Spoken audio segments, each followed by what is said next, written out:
So myself, Nick Foertsch, from Morton, North Dakota. I run a small business called Strong Roots Ag. Out of Morton, I'm a DeKalb Asgrow dealer, chemical dealer, and then I also farm as my primary position. Got into the drone business this year in 2024, more so due to the fact that we were severely wet come June, and looked into getting into the drone business, and primarily was looking for my own application on the farm, doing some side work for neighbors or customers. Started looking into it a little bit more and found out, you just can't go buy these things and fly them. So there's a lot more to it. So I got in touch with a guy. I was looking online, found Cory, Pro Ag Solutions out of Bismarck, and I gave him a call, and I said, what do I all got to have? And he goes, well, you better sit down. It's going to take a little while to go over. So that's how I got to working with Cory, and I'll kind of have Cory give you a background to him and what it all takes, kind of regulatory-wise, and then we'll kind of go through the drone a little bit, and then even fly it a little bit. And anytime you guys got questions, though, just ask. So, thanks, Nick. Cory Palm. I own Pro Ag Solutions out of Bismarck, North Dakota. Our primary business is drone spraying, drone applications. We also do consulting. We sell seed. We sell Nuseed. So we have the full lineup, everything from the consulting to seed sales, chemical sales, things like that. So, but like I said, our primary business has gotten to be the drone business. We started it 3 years ago in 2021. The first year we sprayed 750 acres with that drone right there. Year two we sprayed a little over 3,500 acres. And this year, as of this morning, we were at 13,776 acres between my drones and Nick's drones. That's not the drones that I oversee. That's just those are between our drones. So the one question that I get asked a lot is that what does it take to do this? A lot of my customers have been like, I'm going to go buy a drone. Well, do you realize that it takes a lot of licensing to do that? You can go buy them. This drone right here is $35,000. You can go buy it and go fly it. Does that mean you're legal? No. You need a Part 107, which is a commercial drone license. That gives you the right to go fly these things. These things weigh more than 55 pounds, so you have to have an exemption. That exemption is authorized by the FAA. So you got to wait for that exemption to come before you can register your drone. It's kind of backwards, but that's the way they do things. Once they get all that done, obviously you have to have a commercial aerial applicator's license and a commercial air applicator's license. Those things are all part of the game. I mean, can you have a private license? Yes, if you're going to just do it on your own farm. I tell guys, why do the private thing when I know that you're going to go spray your neighbors? So why not be legal? Just go take the commercial applicators, whether that be in Minnesota, North Dakota, South Dakota, wherever you're at. Take the commercial test. Once you do that, then that's where I come in, and where I came in with Nick. Nick's got all of the certifications, but he didn't have his Part 137. Part 137 is what is dispensing product from an aircraft. As you can see, this drone right here, November 227 Pop Alpha, that is completely registered as an aircraft. If you were to go onto the FAA website, look that up, it would come up as DJI T40, registered under Pro Ag Solutions. That is a aircraft as far as the FAA is concerned. So, so in order to be able to spray with that, I have to have a Part 137. For me, for my first couple years, I actually flew underneath another company, and then I got my 137. Now I'm allowing others to help get people going, to teach them, and so allowing them to fly underneath my 137. So that's just a little bit on the regulation side of things. Like I said, anybody can go buy one if you got $35,000 cash sitting in your pocket or less. I mean, you can go buy a used one for a heck of a lot less, but that doesn't necessarily mean it's going to be completely, right on, that you can go use it right away. So. And that's kind of where I was at. I had gotten into it, and Cory definitely was a big help. So any of you guys that are thinking about getting into this or utilizing it on your own farm, definitely get in touch with myself or Cory. He'd be more than happy to work with guys going forward. But, let's get a little bit into the drone. So I'll have you guys kind of walk up, and we'll kind of walk through them just a little bit. If you guys can kind of come up a little bit closer, maybe you don't want to block the cameras, but there's two drones here. So there's a T30 and a T40. And the big difference is, if you look at the two drones, both are DJI drones. That drone is obviously a smaller drone, a little more niche products, getting a lot of areas, but it has a nozzle system. So has regular nozzles, typical of what we'd see, in a ground rig or any type of, small sprayers. Those atomizers are actually where the product's dispensed. Those spinner discs on the bottom spin at a different speed based on the droplet size that you're trying to target. So this drone, right on the remote control, can adjust the droplet size from 50 microns, which is really fine, to 500 microns, which is really coarse. Right on the remote, just by adjusting when he sets his parameters, and we'll kind of show you that. That drone obviously is a little bit different with the nozzles, but why that's key, or why I think it's key, is that it gives us an opportunity to, as conditions change, if the wind starts to pick up, we can always kind of adjust ourselves pretty simply. Now, they do have their downfalls, and we'll kind of get into that here in a little bit. But the main components of the drone are just your motors, 2 motors per armature, your radar systems, your tanks, and then your pumps are mounted underneath the tanks. But when these things fly, they fly fully autonomously most of the time. We set up the parameters, and it sets up a pattern, and it goes. And it does a lot of this with this radar system, as well as the camera systems that are on it, to tell it, when to stop and if it needs to stop, or an obstacle avoidance. But these drones are already, this drone's already 2 years old. The technology is advancing so fast, and that's a good thing, right? I mean, what sucks about it is, if you're like myself and Cory, you invest in a drone, and within a year, it's not outdated. It's just there's something better, and you want that next thing that's better. I have T50s. There's already a T60 out there that isn't in the United States, but boy, I'd love to have it. Our biggest limitations right now with drones are batteries and capacity, tank size. This is a 10.5 gallon tank. Ideally, and there are companies out there, XAG has one that's 15 gallon. If you could get us into a 20 gallon, 25 gallon type tank, we could really start to get efficiencies up there with what 120 foot ground rigs are, which is kind of what we want to do. And kind of my target as a farmer was, can I buy 2 of these, which I did. I bought 2 exact same largest drones to try to cover the same acres that a ground rig was covering. Now, can we get there? Not quite, but we do pretty well. When we run this drone, or my drones, we do 40 to 45 acres an hour roughly. Good going, things are right. That drone's a little more of a specialty drone now, 20, 25 acres.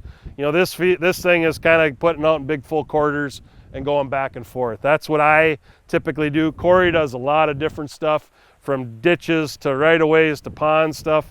So he utilizes his 30 quite a bit for those smaller, more intricate projects, I guess. So, but with that, that's kind of the basics of the drones. You guys have any questions of that? Otherwise, I'm going to have Cory kind of move into, the software that we use and how we set it up and how we kind of go forward. So, DJI is really a user-friendly product. That's why a lot of guys you see, they use them. I started out with a small DJI drone. Love them or hate them, either way, they make a very easy to use product. And I have the smallest drone they make and the largest. I have a T50, and I also have a Mini 4 Pro. It's about this big. It sounds like a little bug flying. Insane how similar they are, right? The controls, the interface, everything is similar, which is really nice. So this I call the iPhone of the drone world. XAG's out there, Helio's an American company. They all make good stuff, but DJI software, by far none, is the easiest to work with, and they got a great spray system as well that Cory's going to go through. Yeah, like you said, these drones are pretty simple. I've always had DJIs. We're looking at some other ones. In fact, we're looking at one now that's got a 92-liter tank on it going forward, just because my goal is will be, and if any of you guys were down at Farm Progress Show, you got to see the very first drone helicopter that was down there, the R44 they had on display. That is a fully autonomous drone helicopter, and so I'm sure someday, with my history and background, I'll transition into that versus just the little guys. But these drones are truly a great tool in the toolbox. When you start looking at it from everything from herbicides to insecticides to desiccation, I mean, we'll talk about the good things. We're very accurate. You know, when you start, we're standing out in a plot today. We can accurately spray each one of these plots and not hit the next one, right over the top. The only thing, like the bad thing about, and I'll say with sunflowers is, and I've sprayed a little over 1,000 acres of sunflowers desiccation last fall, is that sometimes it'll read the top of the sunflowers and sometimes it'll read the ground. So you got to be very careful when you're setting your height and your parameters, that if you want it to go to 10 feet, well, 10 feet may be only 2 feet off the top of a sunflower, depending on how tall the sunflower is at the time. You know, there are some tall sunflowers. The ones out here are 4 feet, but so that only leaves you 6 feet. But if you're going through hills and valleys, 4 feet is not a lot of margin at 23 miles an hour, or, you know, so you got to take that into consideration. That is just some of the downfalls that you've got. But the positives is that you can get into smaller areas. You can get in next to towns. We sprayed some stuff this year that was inside city limits, that there was no way an airplane or anything else was going to get in there. We came in and sprayed it with the drones.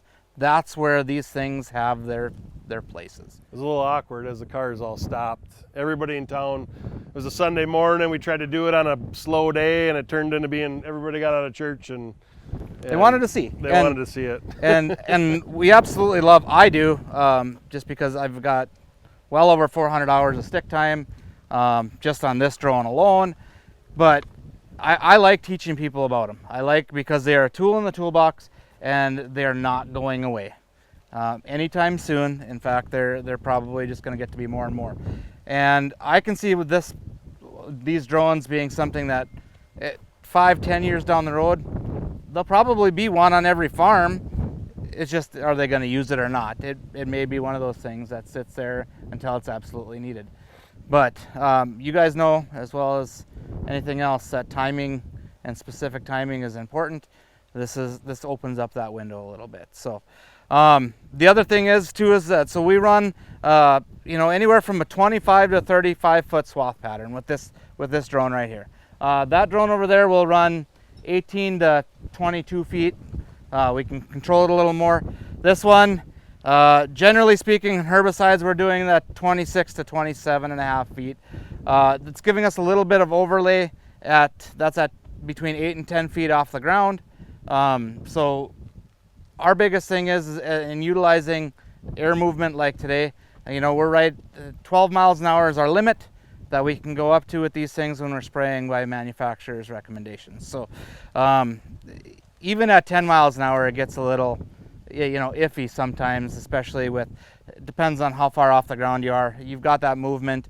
You got to always take that into consideration. We don't spray, a lot of the stuff I spray, I don't go right to the edges. There's guys that have ground rigs that will go, that have no problem going around and bordering a field. It's just getting the main stuff done. And so that's one thing. I want to talk about social media a little bit, because there's good things and bad things about social media. I mean, I've got a larger social media account myself, and I get to see some of the bad things, that people knocking what these are doing. Oh, they're streaking. I can tell you that if it's streaking from this machine right here, it's because there's an over concentration in the middle. That's the only thing I don't like about the atomizers, is the fact that they're spinning and they're overlapping each other, and all of that there's a real big concentration of air in the air column moving down underneath, and it's actually forcing that down right underneath. It's not that the outside edges aren't getting sprayed, it's the fact that you're over concentrating in the center. So I just want to point that out there, that it's not always a skip, okay? And you'd really see it like when you're doing desiccation on sunflowers. Especially if we can get up a little bit higher where we can get that pattern out a little more to spread it out, you're not going to see that quite as much. So those are just some different things that, as you look at the positives and negatives about this, that you may potentially see or hear about. And, us that are in the industry are very well aware of it, and we try to mitigate that as much as possible. Well, and you got to remember a lot of the concentrations we're running. So for instance, when I was spraying soybeans, I was running a mix that was 70 ounces of concentrated product with 2-gallon work. So you have a lot of chemical in a little bit of water carrier volume. So heavy concentrations, certain products will lighten up or flash a little more. So you would definitely see that. The closer to the canopy, we'd see it more versus higher. But that's where I feel the one thing I was concerned about was running water volumes. And when you're running 15-gallon work with a ground rig, how is 2-gallon work going to work through this? And honestly, I was very satisfied as a farmer on my control of my weeds. In fact, I thought we got better coverage down in that canopy, lower in the canopy because of that. We didn't have tops of plants killed off and bottoms still thriving and growing.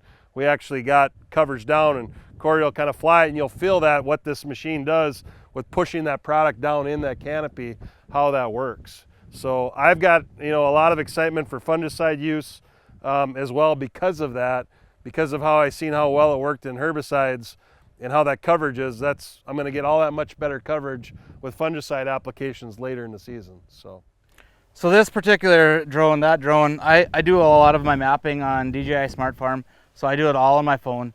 It's all satellite imagery. You take and mark it out, you mark out your borders, and then you ground truth it with this. Or like Nick does, he comes out and you can actually see where I'm at right now. I can walk around the edge and click on the button and mark the outside borders. We do a lot of times with the four-wheeler. Or the really nice thing is that if you've got growers or you've got your own shape files, you just load them right in here, and they'll load right down into your monitor, and then you have your accurate boundaries. These two, it's capable of RTK. There's your RTK sensors right there. So we can really get down that accurate if we want to. So the nice thing about it is then once you download it and get it all done on here, you just come onto here and you download it onto your controller. You click on the field, you hit use, and so right there now you can see that it is so right now it's running north and south, so running parallel with the plot right there. If I really wanted to, like I'm going to be out spraying that today, I'm going to actually want to change it so that it's going east and west, so I'm using the wind as my friend and my favor, so that it's helping move it across. So all I got to do is switch it. Once I'm ready to go, I hit start. It's telling me that my task, I already have burn down pre-selected in here. It's set for 3 gallons. We're doing 28.5 feet per second, 25.98 feet, so 26 feet wide, and 11.2 feet off of the top of the sunflowers. That's what this is set at. So now all I would have to do is, if we're ready, load the product in and hit start. It'll go up and it would fly these lines exactly where they're at. It's as simple as that. I do a lot of manual flying too. If we've got some like touch-up work that we've got to do, or we've got some skips that we've got to go clean up, I'll just manually fly them, which is very simple. You just watch it on the screen. So here's the screen. You guys can all see yourselves in the screen now. We just watch that screen. I tilt it down, and I'm just like an airplane flying over it, and I just hit that button, turns it on just like an airplane, and I hit it again and it shuts it off, and I take care of those skips. We don't like skips, but if they happen, they happen. So we can easily go out and take care of that. So with that, is there any other questions before we get this thing up in the air? What I want to do is I want you guys to see the sheer amount of force that's underneath these things. So we're going to just put it up, and I'm going to put it at about 15 feet above, so that way we can feel the air movement, and then we're just going to fly it out, so that way you can see it as it's fully in motion going across the sunflowers and seeing the sunflower leaves move. So any questions?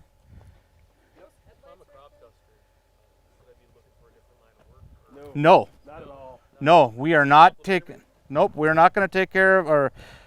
So I think that's kind of an ultimate question. Cory's got the background, and he's tons of friends with guys that are, and I don't, right? I'm a farmer that got into this, and I think they both have their fit. I hired a crop duster to spray some of my fields because I wasn't getting to them. They were able to get to them, and they both have their place. I think where they complement each other is this thing can do a little bit more specific, targeted, smaller areas. I just did a field of sharp and burn down on canola over by Hanson 2 weeks ago, and there was a main large power line running through it, the big steel tower.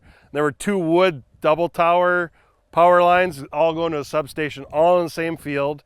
And then there was a 20-acre field that's in the river bottom that's surrounded by trees. I actually physically had to drive a 4-wheeler from my field site to that round treed area, fly the drone there, watch it, line of sight. So they have their fit. I mean, they have where there was no way a plane could get in there comfortably, or just you couldn't get in them parameters. So that's where they fit. I think the other thing is with where I see is there's not very many out there anymore. I mean, I'm pretty fortunate. I have one in Wapton, a pretty good aerial, but I had a good friend that used to work for him out of the Barney area, and he'd fly. Well, he died in an accident by Lisbon here probably 5-6 years ago, and there's less and less people willing to take that risk to fly these planes, and that's kind of where I see these things fitting in, or possibly guys that are in that business as these get bigger and better, possibly being an opportunity where you don't have to get in that cockpit as much as you could probably do some of these applications this way. So I have a lot of aerial guys that call me and hey, I can't get into this area. Can you do it for me? I mean, I know a lot of the aerial applicators throughout northern Minnesota and North Dakota, and we want to work together with them. That's the biggest thing, is we're not there to compete. We're there to do the acres that they can't safely do, and things like that. I mean, can we do the big acres? Absolutely. But more so of the acres that are smaller and that they don't want to do, because we have no problem doing them. Yep. Great question, though. Okay. What do you charge per acre? Charge per acre, a great question. So generally speaking, for herbicides, we start at $15 an acre. And we'll go down to $13 an acre for fungicides and insecticides. That's our current 2024 pricing. We go all the way up to $20 an acre for pastures, where we're getting into some a little bit more risky herbicides, things like that. And then if it's like Nick was talking about, I do a lot of specialty work. So if it's spot spraying or drainage ditches or right-of-ways or stuff like that, it's $425 an hour. And that's from the time we start until the time we're done. That's not flight time, plus the cost of chemical. So, but when you start looking at it, the cost of getting in there, I'm going to use from the airplane side of things. Airplanes get very busy. If we can get in and do a quarter or something for a guy beforehand, what's that worth to be more on time than waiting 3 or 4 or 5 days, especially on maybe a fungicide application. So that could be the camel that broke the straw, or the straw that broke the camel's back, if you're going to do it or not. So great question. Yep. So any others?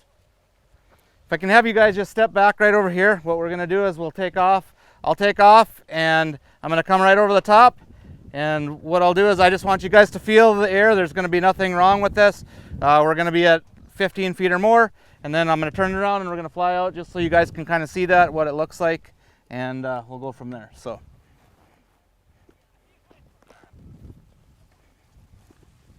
Aircraft preparing to take off. Stand back at a safe distance. Take off.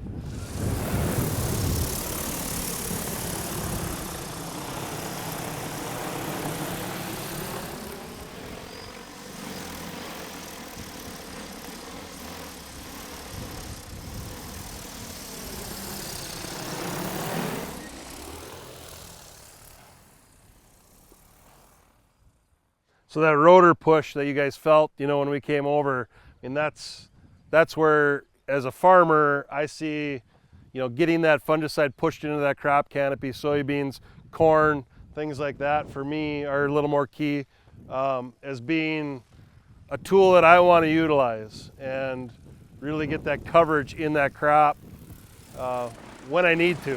So. Cory likes to fly his more.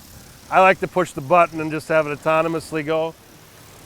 He always tells me he crashed or his employee crashed, and I said, well, I haven't crashed mine yet, but I don't try to be a maverick from Top Guns. So, but yeah, they're a great tool, like Cory said. I mean, that's why, you know, I got into it. I think it's something that definitely, if you're interested in it, get in touch with myself or Cory. We're always hiring. You know, now it's kind of our down season, but if you guys are looking at getting into this or want to look at getting into this, Cory's always looking for guys in the summer as well as I am. We obviously kind of work together. We swap back and forth, which works good. But just get in touch with ProAg Solutions or myself, and we can get you started in the process, at least if you want to get all the legal things done and the parameters, so you can possibly look at this in your operation or as a career path or what have you. Well, I'm Sam Markell. I'm an extension plant pathologist at NDSU, and I've seen probably half of you, maybe more than half of you. I work on broadleaf crop diseases. So I work on sunflower, canola, dry bean, a lot on soybean, pulse crops. And sunflower is probably my favorite crop. I really like sunflower, and I know that some of the people in the industry cringe when the pathologist says, sunflower is my favorite crop. But there's a reason for it, right? There is. It is a really solid crop, but it's also one of the very few that we grow that is actually from North America. Okay? You know, we grow soybeans from China and wheat from the Fertile Crescent and all that. Sunflower is from here, and the reason I'm saying that is that it's really well adapted to here, but so are all the pathogens and insects, because they were also from here. So when you're growing sunflower, disease management becomes a huge issue, all right? So I'm happy to talk about diseases, and I'm thinking that there's a couple things I want you to be able to remember today. I want you to be able to differentiate the stem diseases. Okay? There's lots of stem diseases around, but not all of them are important, and we can't manage all of them. So you have to be able to tell them apart. Okay? You don't want to waste your money on a fungicide, right? And if you pick a fungicide, you want to use the right one, right? You got to tell them apart. The second thing is I want you to be aware of rust. I am pretty concerned about rust next year, and I'll show you why. So if you can remember anything, it's to differentiate the stem diseases and be aware of rust. But is there anything else that you want to talk about in the next 20, 25 minutes? Some of the heads I've seen the mushy brown stuff that I don't really know what is. Oh yeah, well I've got some mushy brown heads too. Okay. Yep, we'll show you some of those. That's good. Since I'm new to sunflowers. So. Okay, all right. We'll talk about mushy brown heads. Anything else? Okay, so we're gonna walk through here. I'm gonna show you some stuff. I'm gonna need your help. People, anybody have a knife? Okay, good. You're gonna get to use it. That's good. You're gonna have to be careful, but you know. Before we do any of that, I want you to think about bears. Okay? I want you to think about bears. In North America, we've got 3 types of bears, right? One's not super important, dumpster diver, right? What bear is that? Black bear, okay? We have a disease in sunflowers called Phoma black stem that's small and black and doesn't do much, okay? I want you to think about the black bear and Phoma, okay? Same color, same size, same effect, dumpster diver. We don't care about it. What about a different bear? What kind of other bear we have here? Grizzly bear? Grizzlies, yeah, grizzlies are beasts, right? They're big, they're strong, you know, they'll take your lunch money and run, right? Well, they don't run probably, they just take it, right? We have a sunflower stem disease that causes big and brown lesions and causes major problems, just like a grizzly, okay? With the last bear, Arctic, hunt you down for 5 days and kill you, right? It's a polar bear. They're kind of white and cream colored, gigantic, just terrible.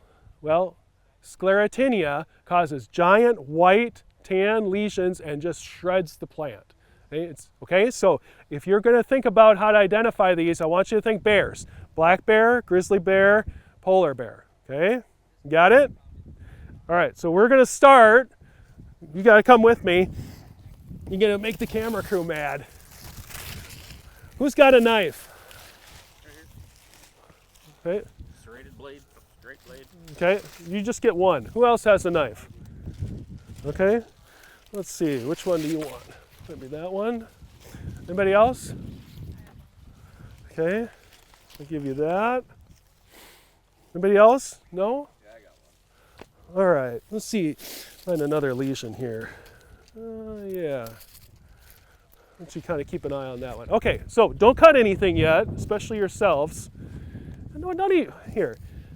That's not a knife. Here, this is a knife. Wow, I'm sorry. Actually, that might be a little dangerous. So you might want that one instead. All right, so before you do anything, you need to know how this disease works, all right? So the stem diseases in general, Phoma, Phomopsis, and to some degree Sclerotinia, they don't start in the stem. They start in the leaf. So what happens is you have this residue here all over in the previous fields next to you, blowing around. They have spores that kick out. And the spores land on the leaves first. Then they go through the petiole, the infection goes through the petiole into the stem. And so when you see Phoma black stem, what you see is a small black lesion that's started from usually a dead leaf. Okay, you see other things on this plant, but when you see this small black lesion, it started from a leaf. Okay? So what I want you to do is take your knife and just kind of gently scrape off and tell me what you see underneath. Yeah, yeah. What do you see under there? Green. Perfectly green. Healthy, right? Right? Mm-hmm. Yeah, it looks nice. Yeah. Not bad.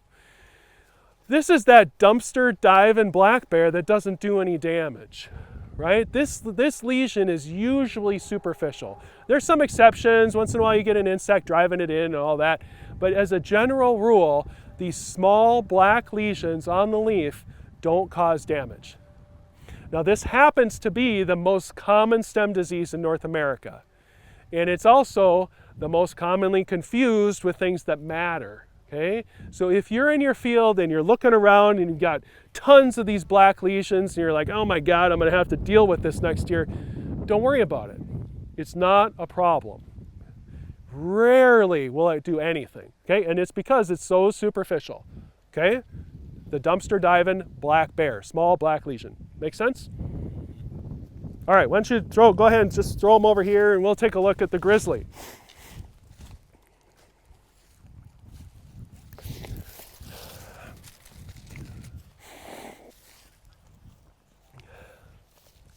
Okay, so we've got another disease. This is Phomopsis stem canker.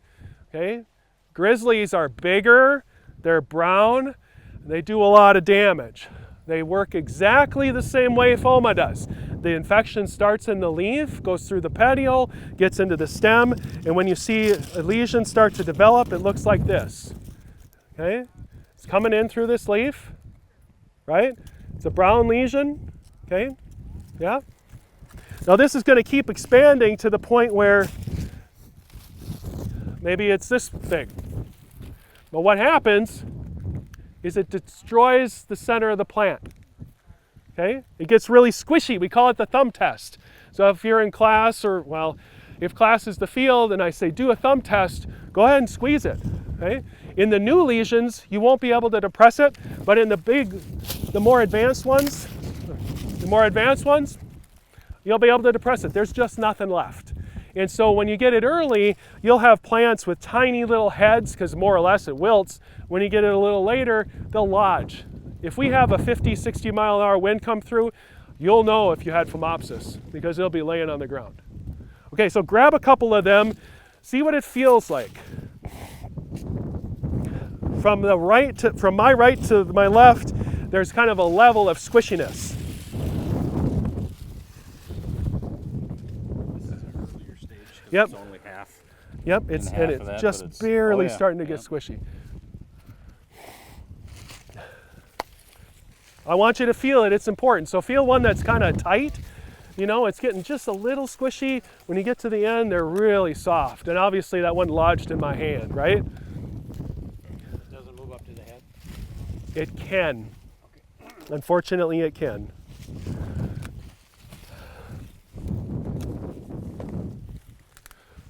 You tell the difference, right? Yeah. So some of these have that brown lesion or the black lesion on them too, right? You can get Phomopsis and Phoma, and you can get Sclerotinia all in one. This is the one that we really want to look at. So I would ask you, if you're in your field right now this fall, go out and look for this. This will overwinter, and if you have a ton of it, you'll be at risk next year. Now obviously the weather and everything has to line up and all that. So what do we do about this? Crop rotation is important, but nobody's growing sunflower on sunflower, I hope, right? The longer you get out, the better.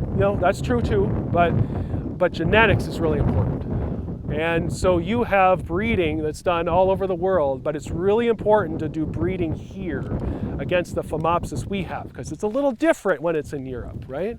They're different species and things, different environments. So the more breeding you can do here, the more environments company, whatever company that is, will be able to select more resistant material. And most of the companies have been doing this almost 2 decades. There was a burn down epidemic in 2008, 2009, and there was a lot of breeding done after that. So the genetics are improving, okay? So if you know you're at Phomopsis risk, try to get a variety, a hybrid, that's not as sensitive, something that's more resistant. You're not gonna get like pure resistant, but get something less sensitive.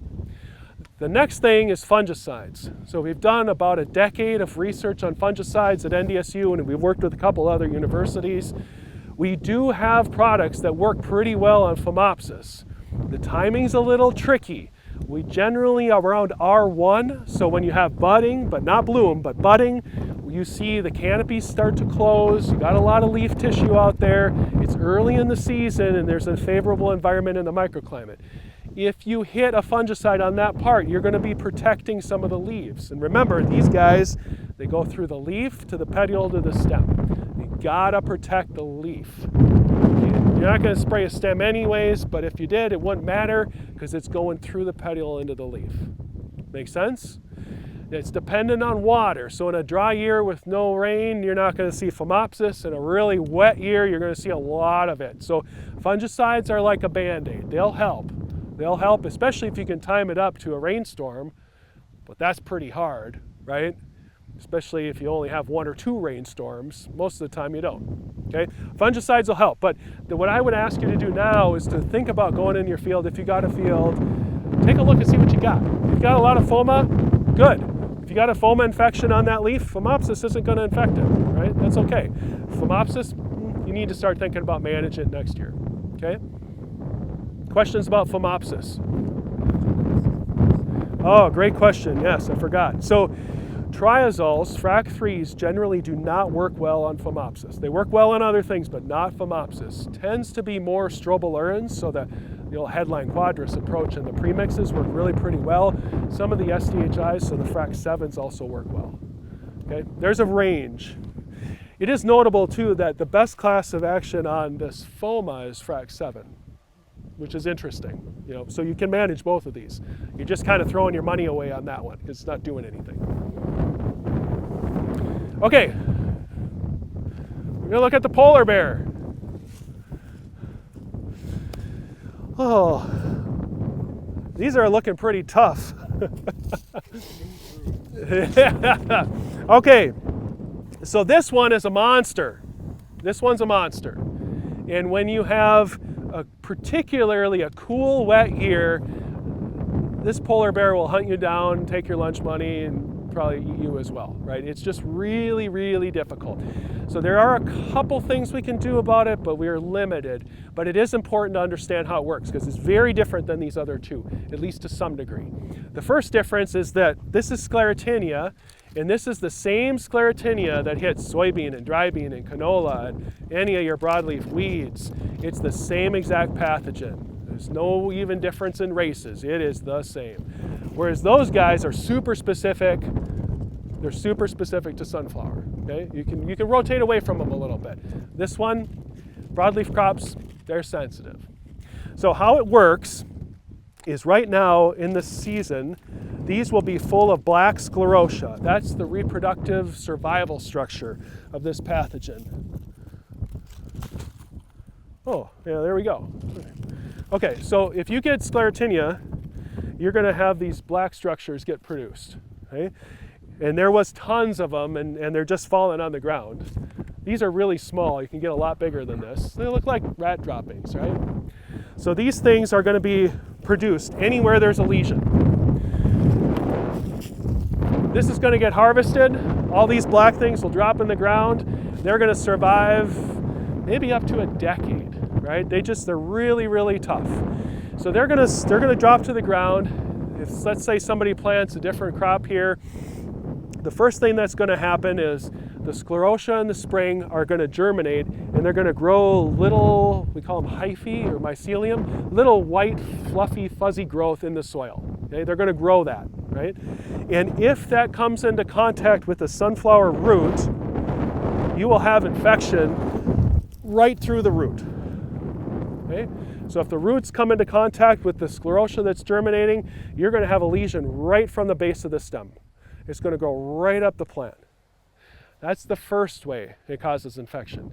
And you can see in this case, you can see that white kind of fluffy growth on this.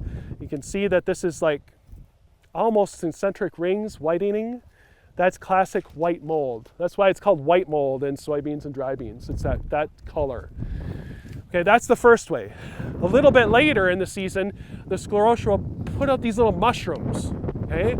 So they'll grow and they'll do their thing, but the mushrooms don't show up right away. Has anybody seen like fairy rings in the grass recently? Yeah, right? That fungi is living under the grass. The environment pops and it sends up all those mushrooms, often kind of like in a circle, right? It's the same sort of thing. Not quite perfect analogous, but same thing. So you start to see these little tiny mushrooms, like a pencil eraser size, really small, pop up from the sclerotia. Now when that happens, it'll send spores up. And the spores will blow around and they'll do their thing. But the one thing that's really interesting is they don't infect healthy green tissue. They don't. They need something that's dying or flower petals.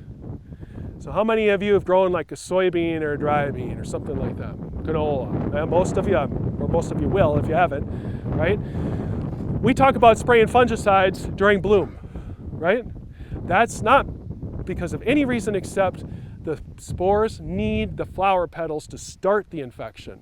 We need to protect the plants at that point.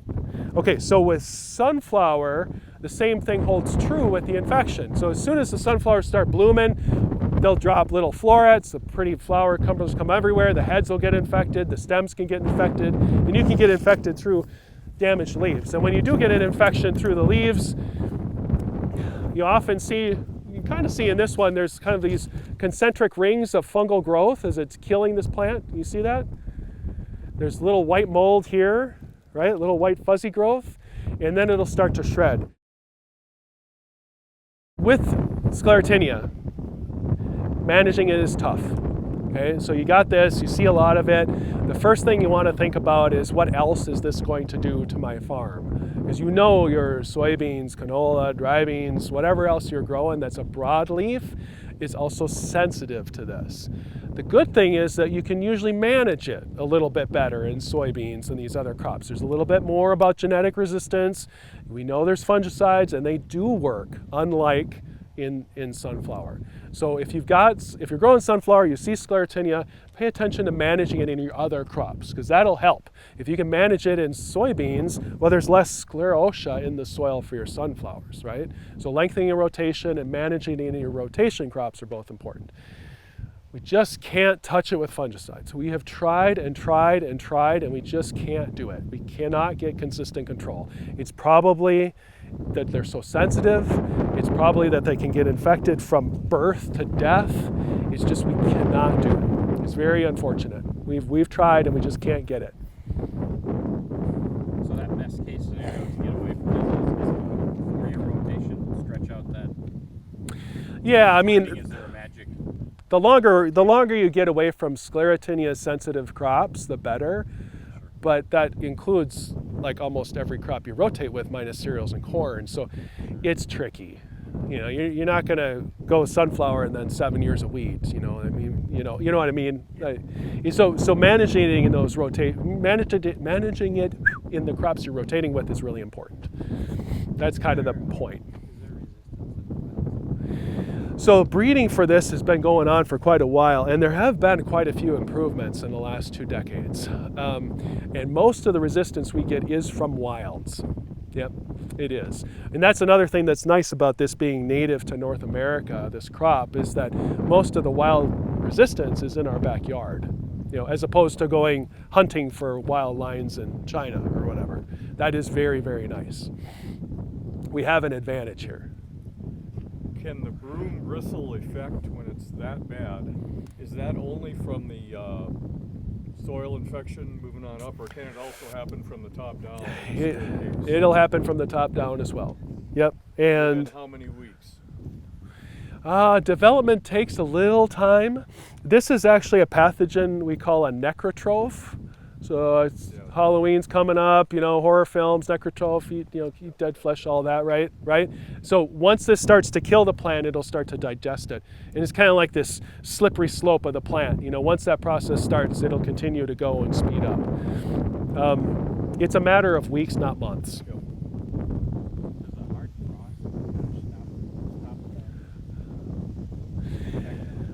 Yeah, questions about basically killing the plant. So it will continue to spread in dead tissue, but when the temperature drops, it slows a lot, and that's very helpful. Turn the leaf over. Okay? See all these black pustules? They were brown about 2 weeks ago. Now they're black. I am concerned about this one. I'm really concerned about this one for next year. So, kind of briefly, rust is one of the most economically important diseases we have. It's the only one I care about on the leaves, and you can manage it really well with a fungicide, but you got to get out and scout and find it. Okay, so this isn't academic. If you have rust, we can do something about it. They've got good genetic resistance, but if you still get it, which it can happen, you got to get on it. Okay, we don't want this.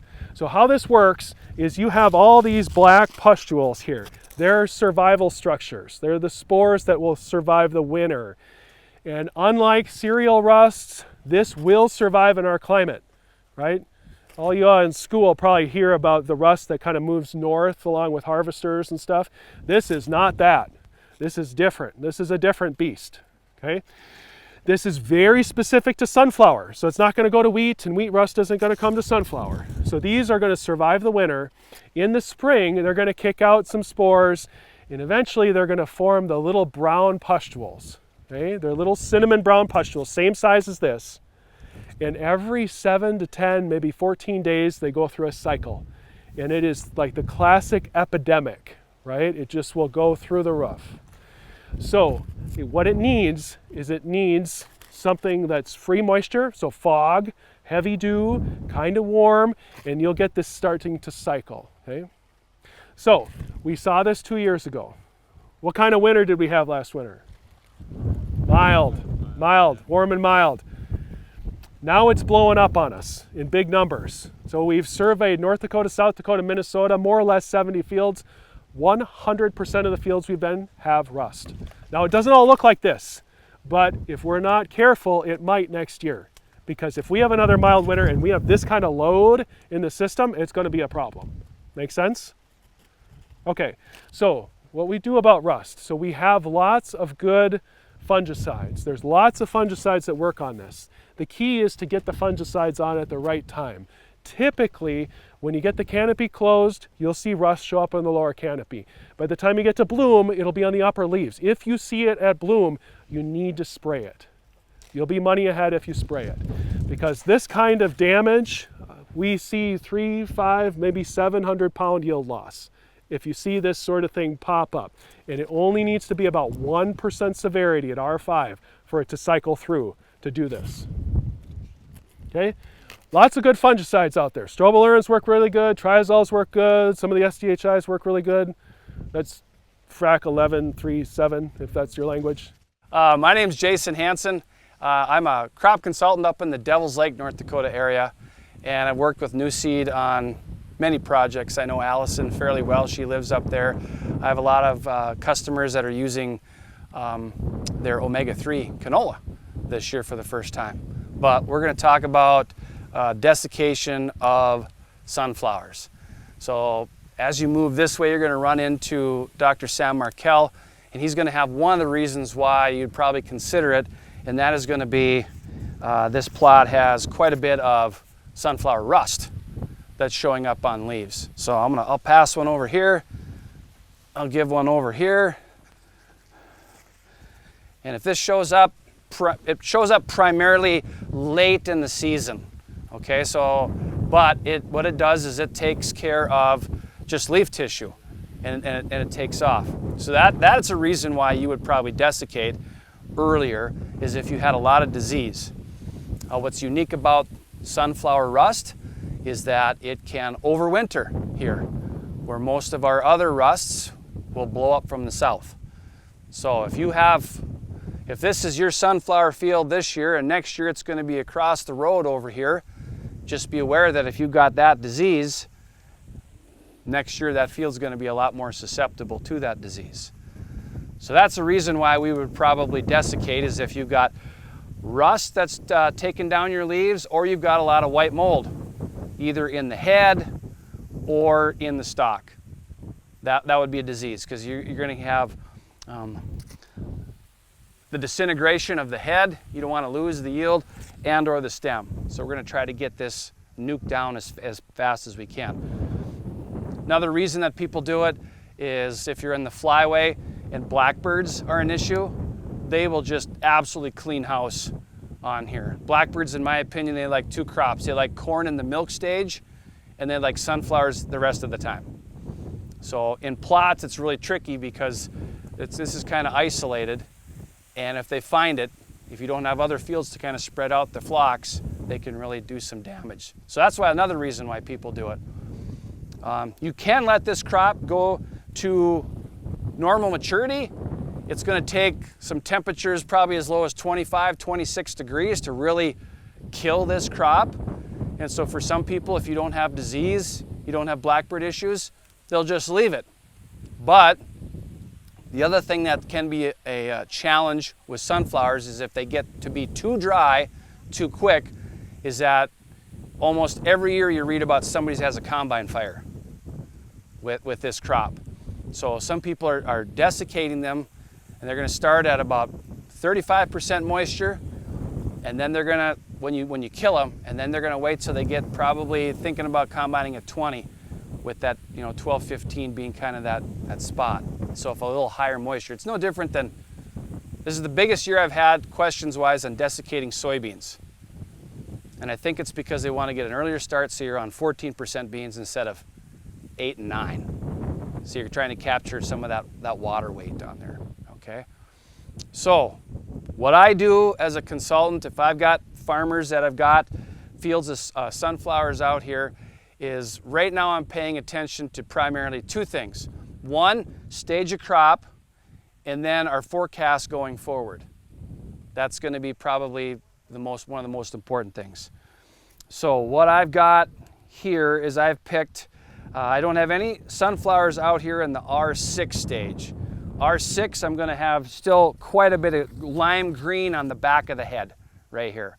So once things start to turn yellow on the back of the head, I guess this is probably as lime green as you're probably going to find out here. Once I get to here or right here, then I'm going to start checking my fields, okay?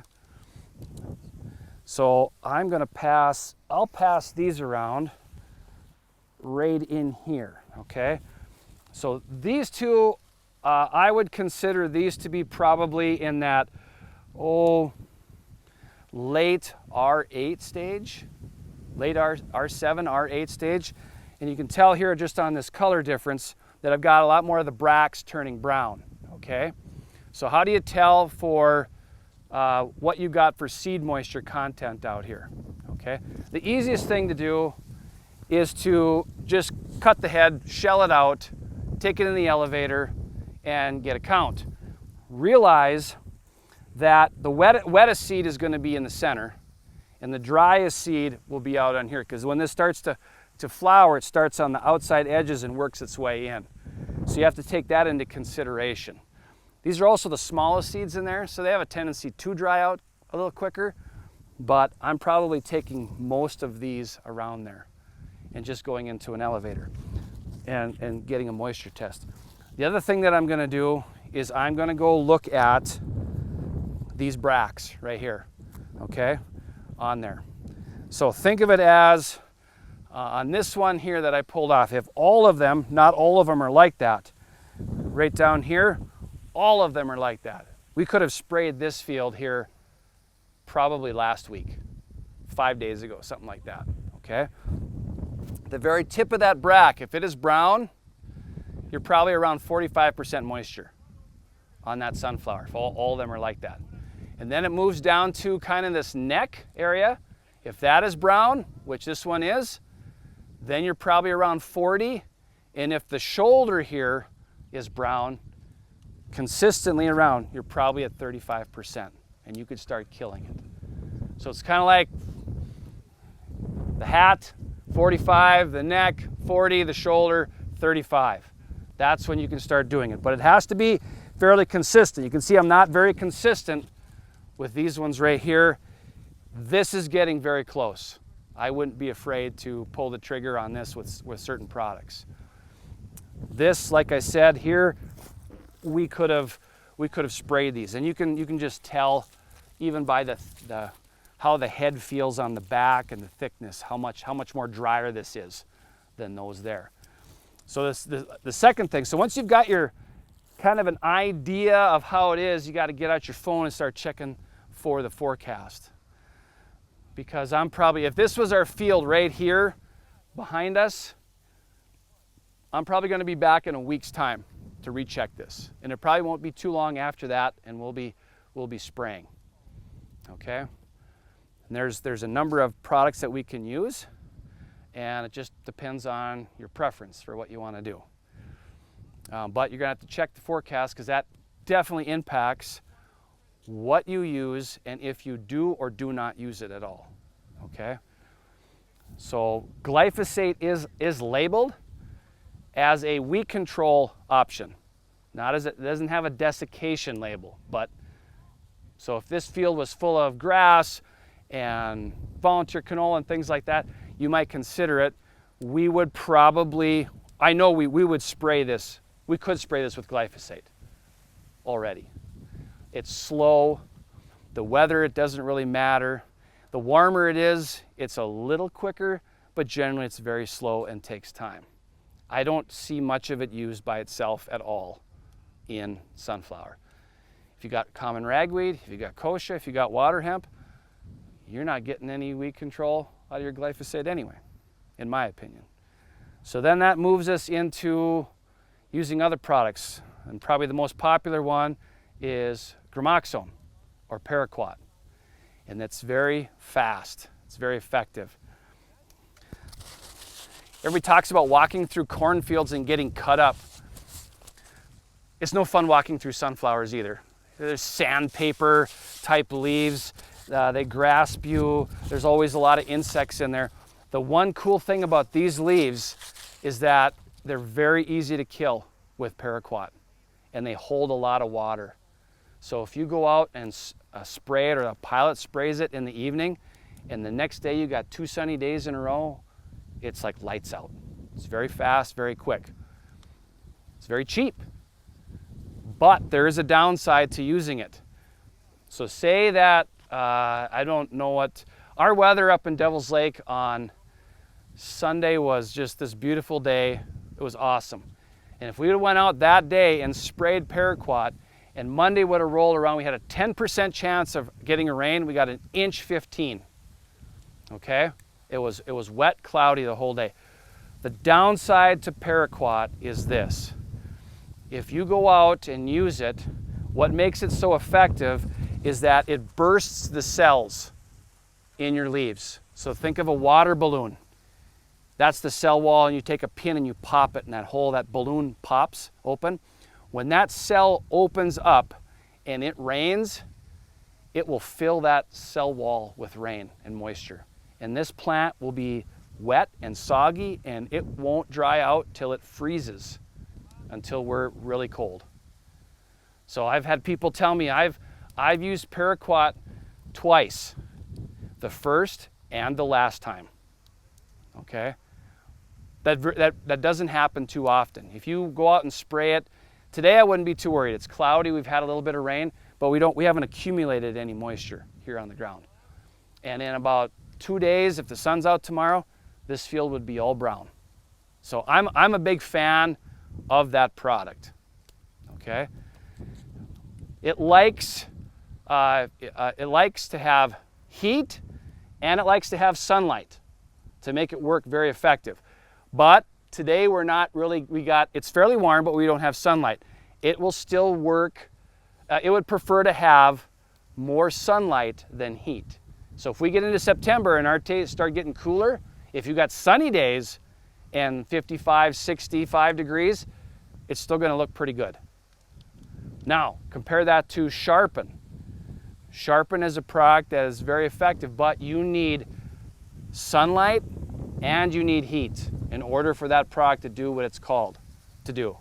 In fact, in Canada, it isn't called Sharpen, it's called heat.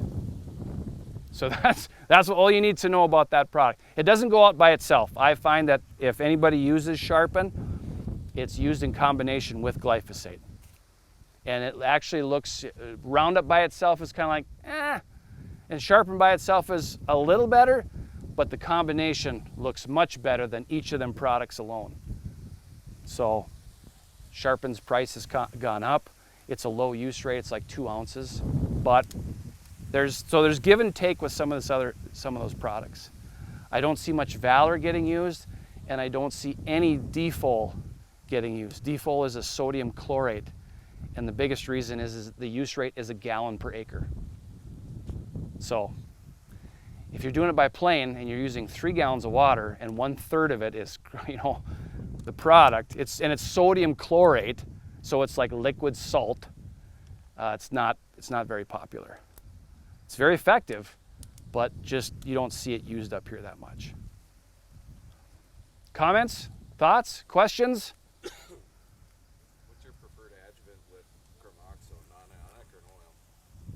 Preferred. So it'll kind of depend on what the weather is doing. So say it's I'm going to run 1.3 pints of Gramoxone. I'm going to use a full rate. For sure, it's getting a quart per 100 of a non-ionic surfactant. Okay. If I've got a week of 82, 83, 79, whatever, that's all I need to do. If the week is going to be like this and it's going to be in the 60s, I'm going to still use the NIS. I'm probably going to put some MSO in there. Okay? Anybody likes to do their own cooking, they use a little sriracha. You want to heat her up, right? That's what an MSO will do that. If your conditions get to be less than ideal, that product, what it does is it penetrates into all leaf material. That's kind of how I do it. So I very rarely do I have to. Paraquat kills these things so easy. It's really nice. Middle of the day, doesn't matter. You can kill sunflowers. Peas and dry beans and things, you got to be a little more picky and kind of spray toward the evening and have sunny days the next day and things like that. But So once that Gramoxone's on for 4 or 5 days, it's fine with rain then? Oh yeah. Right away you don't want it? Yep. You probably are safe for about 72 hours to have it on there, but you'd like to have it on and have 3 days of sun. If you would happen to catch some showers, you're probably okay. It's within the first day or two, and then it's a soaking, and then the next day it's foggy and nothing wants to dry out. That's kind of the worst case scenario, right there. So I just tell everybody that so that you just set the expectation that it's like, okay, we gotta pay attention to our stage, but then we pick our product depending on how the farm wants to get their logistics done, and then we got to check the forecast to make sure that it's like, ugh. I got some canola right now that, in the case we're using diquat there, but it's the same family. You go out and you spray it, and canola's a little different because you got about a 7-day window to actually get out and get that done, and then you have physically breaking down. Sunflowers, I don't see that. They'll stand. They actually get lighter because you don't have all the water weight in there. So there's kind of a window that you kind of got to get them. But once you get them sprayed, it doesn't take too long to get them out. Especially if you got sunny, windy days, they dry out pretty quick. So typically, how long do you think it takes? Obviously weather plays a factor, but Yep. If you have a decent September, you're probably in those fields in 6-7 days. If you have a kind of a normal September, it's a little cooler, you got a couple days, it's probably 7 to 10 that you're out there. So it's relatively, you got to factor that in and what you're going to do. So. Is there a label on dicot? No, there isn't, which is odd because they've got just about every other crop. Yeah. The challenge we're going to have is that dicot I think would do okay on sunflowers. Paraquat is much more effective, but paraquat is on the chopping block. EPA has given it the big. That's one of them products they don't want to see on the market. Canada hasn't had it for probably 20 years. And it's a very effective product for early season kochia control, water hemp, things like that. You think we'll see a dicot label then? If they're pushing that one off? Yeah, we'll eventually see it. The challenge with it is it's paraquat is, this is a poor analogy, but paraquat's like Budweiser, dicot's like a weak Bud Light. Okay, it takes more of those to get the same job done as a heavy. Okay, it's not that it isn't effective. It's just that I think Brian Jenks has said if you had kochia out in a field and you were going to do a spring burn down for kochia control, you'd probably be 97-98% with a paraquat. You'd be in the mid 60s with dicot. So there is a difference in those. I find that dicot's very good on certain weeds and just desiccation. It probably would do okay on these, but in other crops it's not going to be that effective. But if paraquat goes, yes, I think that'll come. Yeah. I don't see people using defol or anything like that any different. It's a rate thing. So.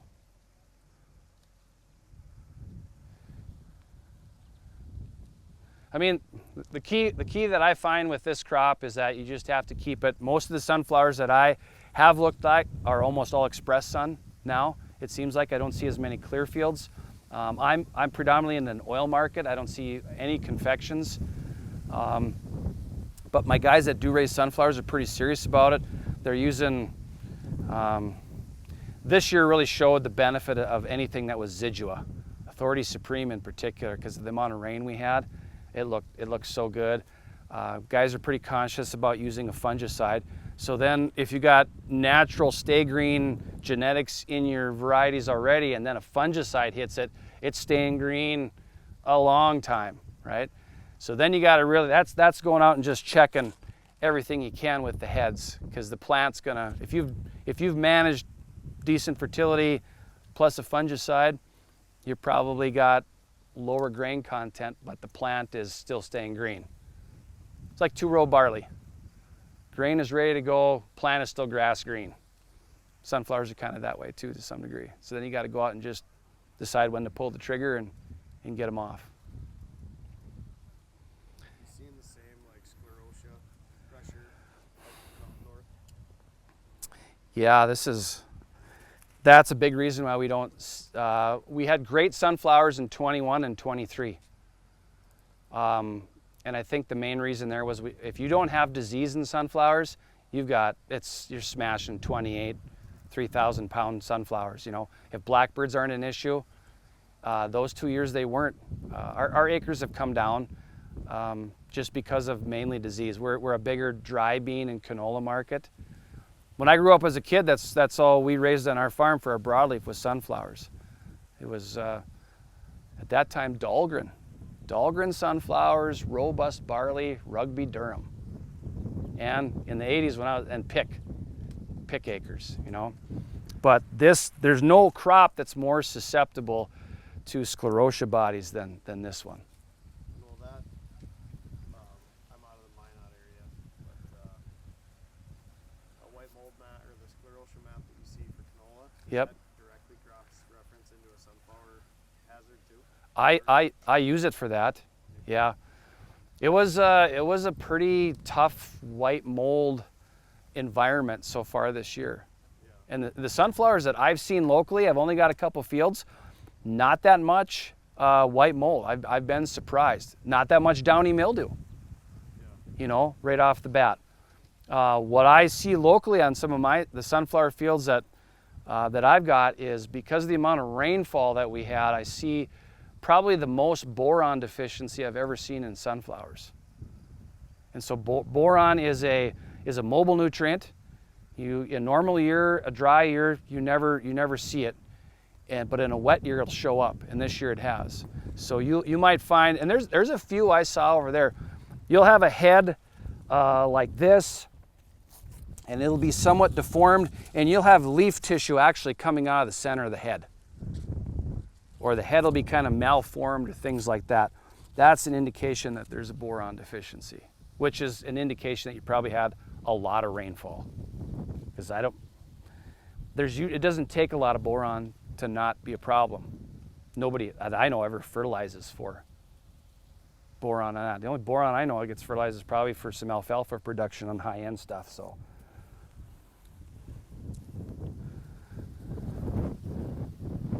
Our acres have just been replaced with predominantly canola because it's easier to fungicide for white mold than this crop is. Blackbirds have been an issue. It's kind of nice to have a Liberty trait on there, but I got a few guys that still put them out there and just trying to hedge their bet, beat the market. Any other questions or thoughts?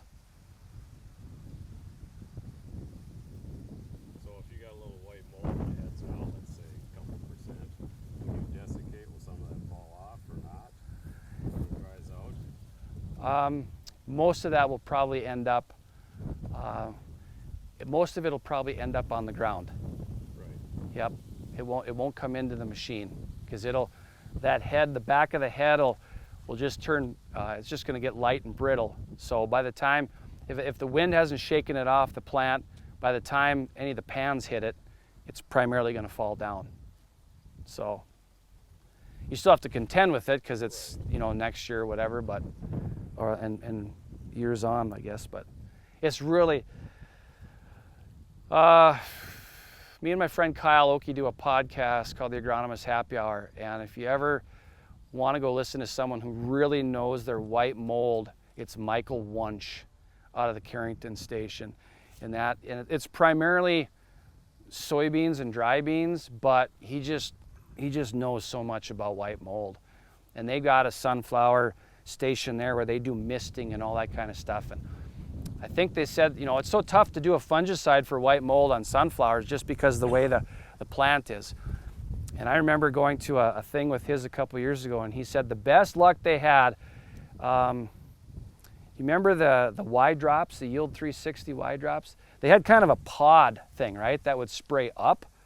That was they could come down these rows and actually fungicide up because your head is facing that way, to try to get the fungicide that way.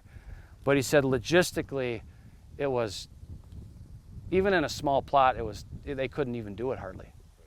So, and white mold it's so tough it can be on this crop. If you don't get it, you love sunflowers. That's why the acres have predominantly moved in the state of North Dakota and South Dakota to the western third of the state.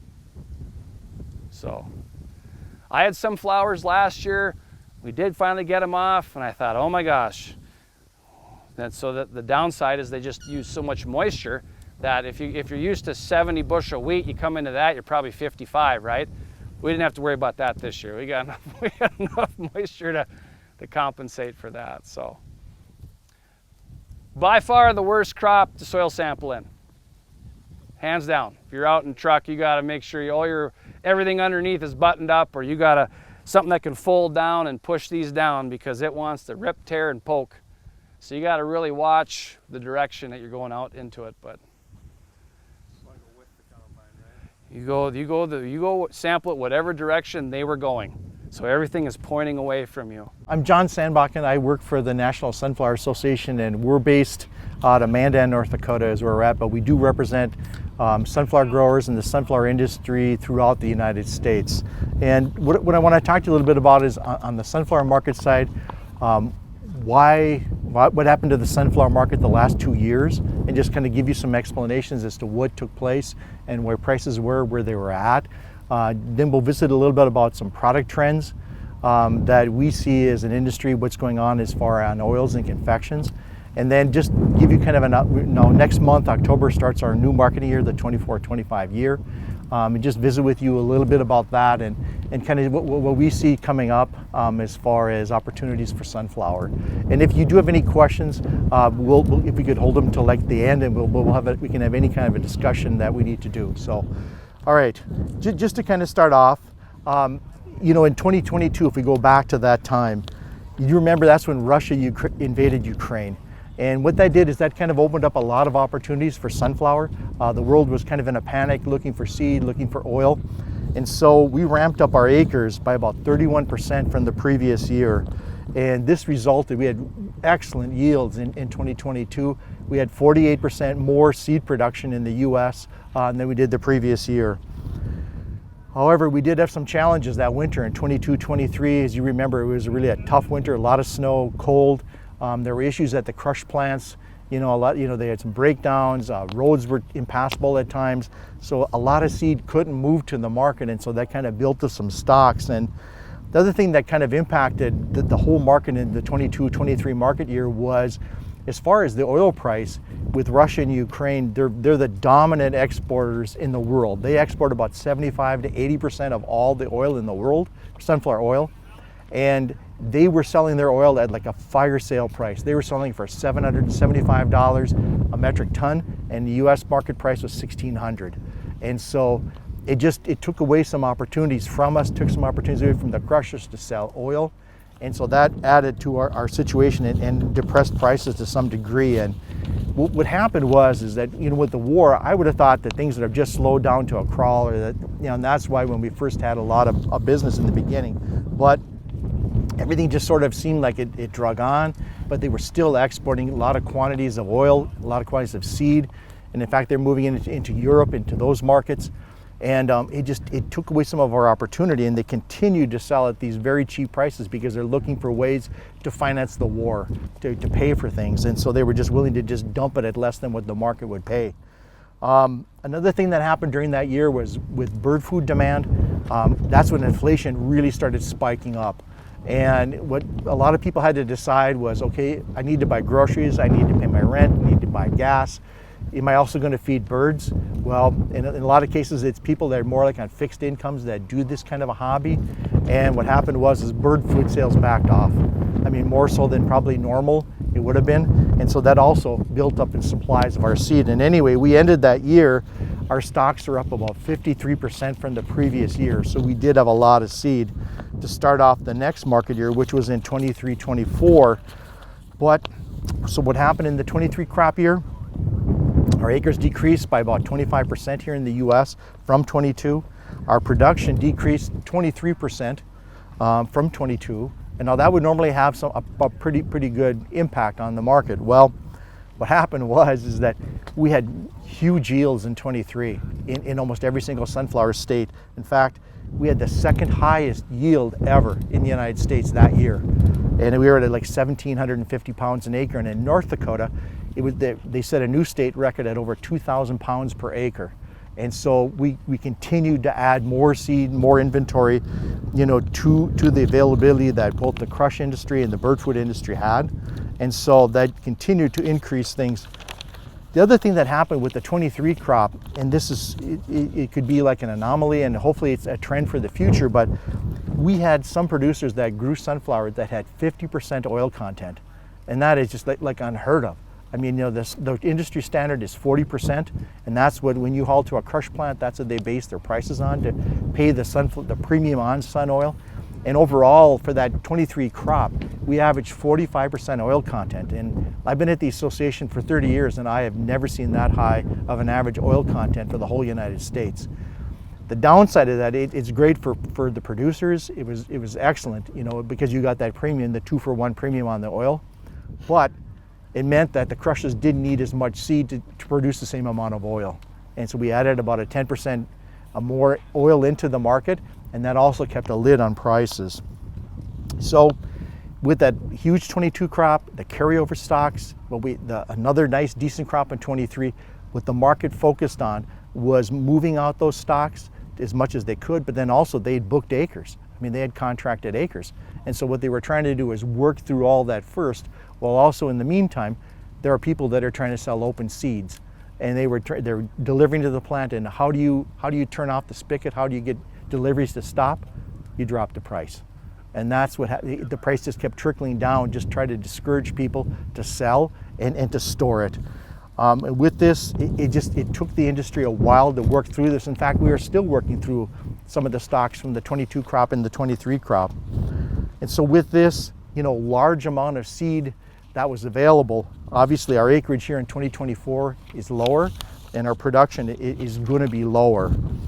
And so we're just looking at what some of the trends are in the industry for like oil type seeds. About 80% of the oil that we produce here in the United States now is consumed domestically. And the increase that we have seen in sunflower oil usage has, in the last 5 years, has increased 67% here in the US. I mean, it's a pretty good growth. It's been a real constant, steady growth over that time period. The reason for that is that consumers are looking more and more for healthier oils, healthier options. There are some products that want to do non-GMO ingredients. Sunflower is non-GMO crop, and so it's a way for them to what they call having a clean label for that group of consumers, and it's a lot of younger people that are looking for that, and so it's really helped us increase our market here domestically, and we expect that the oil market here in the U.S. is going to continue to grow for sunflower oil because of that healthy halo effect that the people are looking for. On the export side of things, as I mentioned, we had lost some market share because of what the Russians and Ukrainians were doing, and we have not recovered that. But our main export market is Canada. I mean, and obviously we have a transportation advantage going to Canada with our plants, the 2 plants being in North Dakota. We do have an advantage in a lot of export markets. Usually transportation is one of the main reasons why, you know, a product makes it or not, or sales are there. And so for us, we do have an advantage, and they take about 75 to 80% of all the exports from the US. And what they do is they mainly buy refined oil. And that's excellent for producers, because the more value you can add to that product before it's actually sold or exported, that adds more value to the seed that you're going to see when you deliver seed. The other big trend, the big change, you probably saw that with this year's crop in 24, and it's going to continue in 25, is the crushing plants are phasing out Nuseed. They are no longer, like for example, ADM Enderlin no longer will take Nuseed. Cargill is still taking some on a call basis, but they're moving to high oleic. Everything is going to be high oleic that's going to go through the crush plants. The reason for this is that everybody wants to eat healthier than what they are, but we want to eat the same amount. You know, and how do you do that? You reduce saturated fat. And high oleic has the perfect profile. The gold standard is 7% saturated fat in an oil, and that's what they want in food products, and high oleic fits the bill. Because normally we're at 6-7% saturates, and in fact some cases could be lower. And that's where our demand growth has been, is in high oleic. And for the crushers to try to crush 2 crops and to try to segregate, it's just going to be easier for the whole industry if for the crush side of it we focus on high oleic. And if you look, when you go through the plots here, you're going to see the genetics that Nuseed is working on, and other companies. Their breeding programs are either going to be high oleic, or if they're going to sell into the export market, to be the linoleic varieties is what they're going to work on. The Nuseed varieties that are out there are older varieties now, and there's not anything new in the pipeline that I know of for Nuseed. It's going to all be high oleic. And the thing with high oleic, by growing that, you have the opportunity to sell into the crush market, and then you also have the opportunity to sell into the bird food market with that. And in some cases, depending on the variety, you might even be able to sell it for hullers, you know, depending on the year and how easy it is to hull. For Nuseed, the main market is going to be, if you still do grow Nuseed, it's going to be bird food. That's really where it's going to be at, is bird food. because obviously if the crush market won't take it, you'll have that, or maybe as a hull or two, depending on the variety. Once again, it just depends. But Nuseed, it's going to be limited, and it's something that will slowly, disappear, I think, because obviously everybody's going to want the newest traits, and you'll get that in the high oleic varieties is where you're going to get that at. So, as far as bird food is, after we had that big spike, and I mentioned it dropped because of inflation. I think as consumers become more accustomed to paying the high prices that we're all paying now for everything, it will start coming back, because I think incomes will adjust, or people's spending habits will adjust, and I think bird food will probably stay kind of where it's at, maybe rise a little bit. We did get some new people that started feeding birds, but for the most part, a lot of people would rather invest in new electronics than they would feeding birds. But it is going to be a viable market, and it will still be there for us. For confections, basically the domestic and the export side of things are two really distinct markets. When we look at exports, they want really large seeds. That's what they want. And in the United States, we want smaller seeds, and in Mexico, they want smaller seeds. And the reason for that is it's the way they eat them. And if you, for example, if you go to Spain, and that's one of our top customers for confections, is they like really big seeds because they eat them one at a time. They put it in their mouth and they crack it like one at a time, and then they eat the kernel. Whereas we'll take a whole handful, throw it in our mouth, and we'll eat them and we spit them out.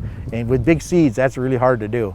And they don't use as much flavors as we do also, and they're more just roasted and salted, or they'll just do some kind of a plainer type of an ingredient, and it works a lot better on these larger seeds because then they can get more flavoring on them versus the way we eat them. So this trend is something that's going to continue, and I don't foresee that, and that's why the confection varieties that you're going to see, the new hybrids, they're going trending more and more to these larger seeds. It used to be that the standard was to be over a 20. Well, now a 22 is kind of like that. That'll fit the U.S. market, and in the export markets, they're looking for a 24 or bigger, if they can. And obviously within the head of a confection sunflower, there's bigger seeds as you go from the middle to the outside, and so that's where we have our greatest competitive advantage, is to sell in shell, because on the kernel side of things, we're facing a lot of pressure from other competitors that are selling kernel, whether that be here coming into the U.S. as imports or in the export markets. And to try to compete with them, given the value of our dollar, our money, it's probably not going to be that feasible in the future. But the kernel market, there's still a kernel market here in the U.S., and there still will be opportunities, but it's not going to be like the heyday when we were the main supplier in the world. So on the domestic side of things, I think for confections, I continue to see us growing. We're recovered. COVID, we had kind of a dip because people couldn't go outside, they couldn't do things. But now as things have really come back to normal, we're seeing more and more sales here domestically. The export side, exports have stayed fairly flat, and that is just competition from foreign competitors. To be honest, it's just a very difficult situation with the value of the dollar, and just that they have improved the products that they're making, and they're willing to sell at much lower prices than the U.S. market. So I don't want to look ahead. How are we setting up for the next market year, which starts in October? Our acres here in the U.S., oil acres, were down 34% from last year. Confections are down about 13% from where we were last year. So obviously with this reduced acreage, we're going to definitely see lower seed production, even if we have above trend yields, given the amount of decline that we have. There's not going to be that production there. There is still some 22 and 23 crop on the oil side that hasn't been marketed that I'm aware of. And confections, I don't believe so. I'd probably like 23 crop there might be.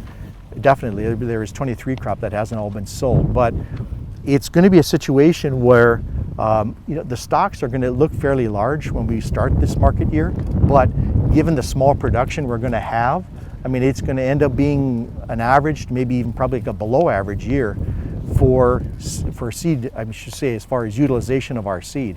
And if you've noticed, when we bottomed out in March of this past year, this 2-year trend, it went down. We were at about $13 at the crush plants for high oleics is when we really hit the bottom. And right now, for nearby price, we're looking at $18 to $18.25. So we have increased by over $5 or higher for 100 weight, and that's about a 35% increase. And that is, we've kind of quietly done this. As other commodities have gone down, like corn and beans and wheat, well, we've been rising, which is very, very nice to have at this time, obviously, because it's going to help those that, you know, they're going to try to sell off the combine or whatever. You're going to have some decent prices, you know, going into this fall. As far as harvest pressure, you know, we have not had a year like this in a long time, so I'm not quite certain if there is going to be any harvest pressure. I suppose it depends on deliveries, obviously, at the crush plants.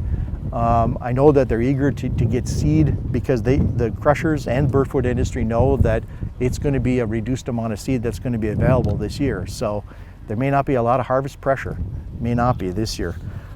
Something to keep track of, and I've talked a lot about Russia and Ukraine and their production. Right now they're in a very severe drought. They had this past year, and you know, the latest figures that I've seen, they're looking at about at least a 20% reduction in their production, and maybe even higher. I mean, because they've just started harvesting. And now it doesn't affect us as much here, but it will the whole global market, and it could be a positive trend for sunflower prices here, because obviously they export 75–80% of all the sunflower oil produced in the world. So I mean, it's going to have an impact on seed price, on oil price, because things are going to tighten up, and it just matters, you know, depending on how the customers are dependent on sunflower, that you could see some bump in prices. So it could open up some opportunities here for us in the U.S. Also, but it's something to definitely keep track of. And overall, when I think of where the stocks number is going to be, where production is going to be, by a year from now, I mean, we'll be sweeping the bottom of the bin. I mean, there really won't be a lot of seed left. The only thing that could change that would be is if producers get too bullish and they don't want to sell, thinking prices will go higher. I mean, eventually the market just hits a top, and I mean, it just, no matter what they want to do, they just can't afford to buy that seed, you know, based on what expectations of producers are. And so that will probably be about the only thing, but I really think will be a very minimal level. So it's going to make the industry very aggressive to get acres in 2025, because they know we got to fill that pipeline up right away. And in fact, for producers who plant early, and if you can desiccate and you can harvest in September, you might even be able to catch the old crop price, which will probably be higher than that October price next year from now. And that has happened many years, that has happened.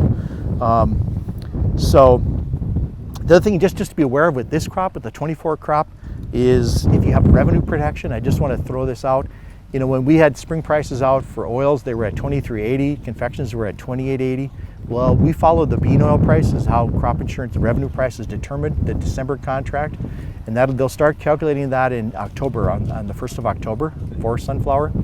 And to do the formula, you would take whatever the bean oil price is for the December contract, you divide by 2 and add 1, and that's what the crop insurance price will be for the fall harvest price. And right now, if you look at where today's values are, we're at about $21. So even if you do hit your guarantee in as far as your yield, you still might be able to collect some crop insurance because the revenue side of things will have dropped. I mean, from where we were in the spring to now. So something you'd want to visit with your agent about, because you never know. There might be the possibility that, and depending what kind of, do you have an enterprise unit or optional, I mean, that's going to also play into it. But there is a likelihood that sunflower could have a payment, both for confections and oils. Just want to mention that new crop prices are out already at the crush plants. One rolled out a couple weeks ago, but both ADM and Cargill have prices out. They're at $21 cash price and $20.50 for the AOG contract. And then of course, obviously we have, you know, the oil sunflower is the only crop that pays a premium for oil. And if you were to, like last year's crop was an average of 45% oil content. And if you take that 10% more, you add on to this cash price, you'd be looking at $22.50 for the AOG and over $23 for the cash price. So something to take into consideration, that to figure that in when you're looking at your budgets for next year. Some things I just want to mention, you know, there's a lot of outside factors that always affect the market, and I just want to mention some things just to kind of keep track of, because sometimes it doesn't make sense, like why is this crop crashing or why is this crop rising? Well, there's things like crude petroleum oil has a big impact, even though it's not an agricultural product. It does have a big impact on all the markets, and a lot of that is because of the biofuels. I mean, because the thing is, that's why bean oil is dropped 50% in value here just in the last few months, and is because of what's happening with petroleum oil, even the stock market, because those that are buying traders that are buying on the stock market are also buying commodities, or their companies are, and so they look at managing risk. Those are things to watch. South American weather is going to be really huge, and that'll crank up. They're just starting to plant their crop there.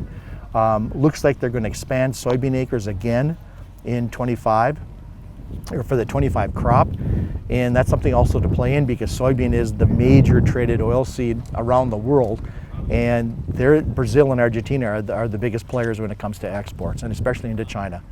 Chinese demand is going to be huge. I mean, they're sort of hedging their bets now. From what I can see, they're not quite sure who will be our new president and what policies he or she will have. And so they've been buying a lot of Brazilian and Argentine beans, and that's their main suppliers. And some of it is, we've been doing things like putting tariffs on their electric vehicles and doing other things like that. And you saw what happened with canola probably, and that is they're investigating the dumping of Canadian canola because Canada put a tariff on their electrical vehicles. Well, things like politics like that make a big difference, and look, canola's basically dropped 50% in its price because of it, unfortunately. So that's something else to consider. And then obviously the value of the dollar. We're still really strong, and that makes us not as competitive in a lot of export markets, and that's what's hurting us on the confection side, is the value of the dollar versus what our customers can pay.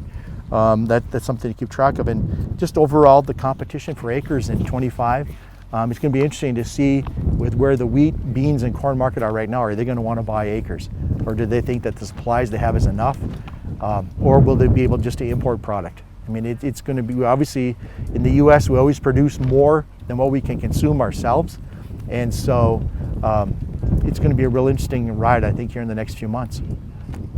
Any questions or any discussion? When you talk about the Russian-Ukraine war, basically 2 years or 2 crop cycles have went through that. Where has the production that has come out of those countries, where has that went in those last 2 years? Like, in other words, how much did the war affect their production? Did it drop as much as we anticipated? Well, actually, you know, the first year of the war, it dropped. It dropped about 25%.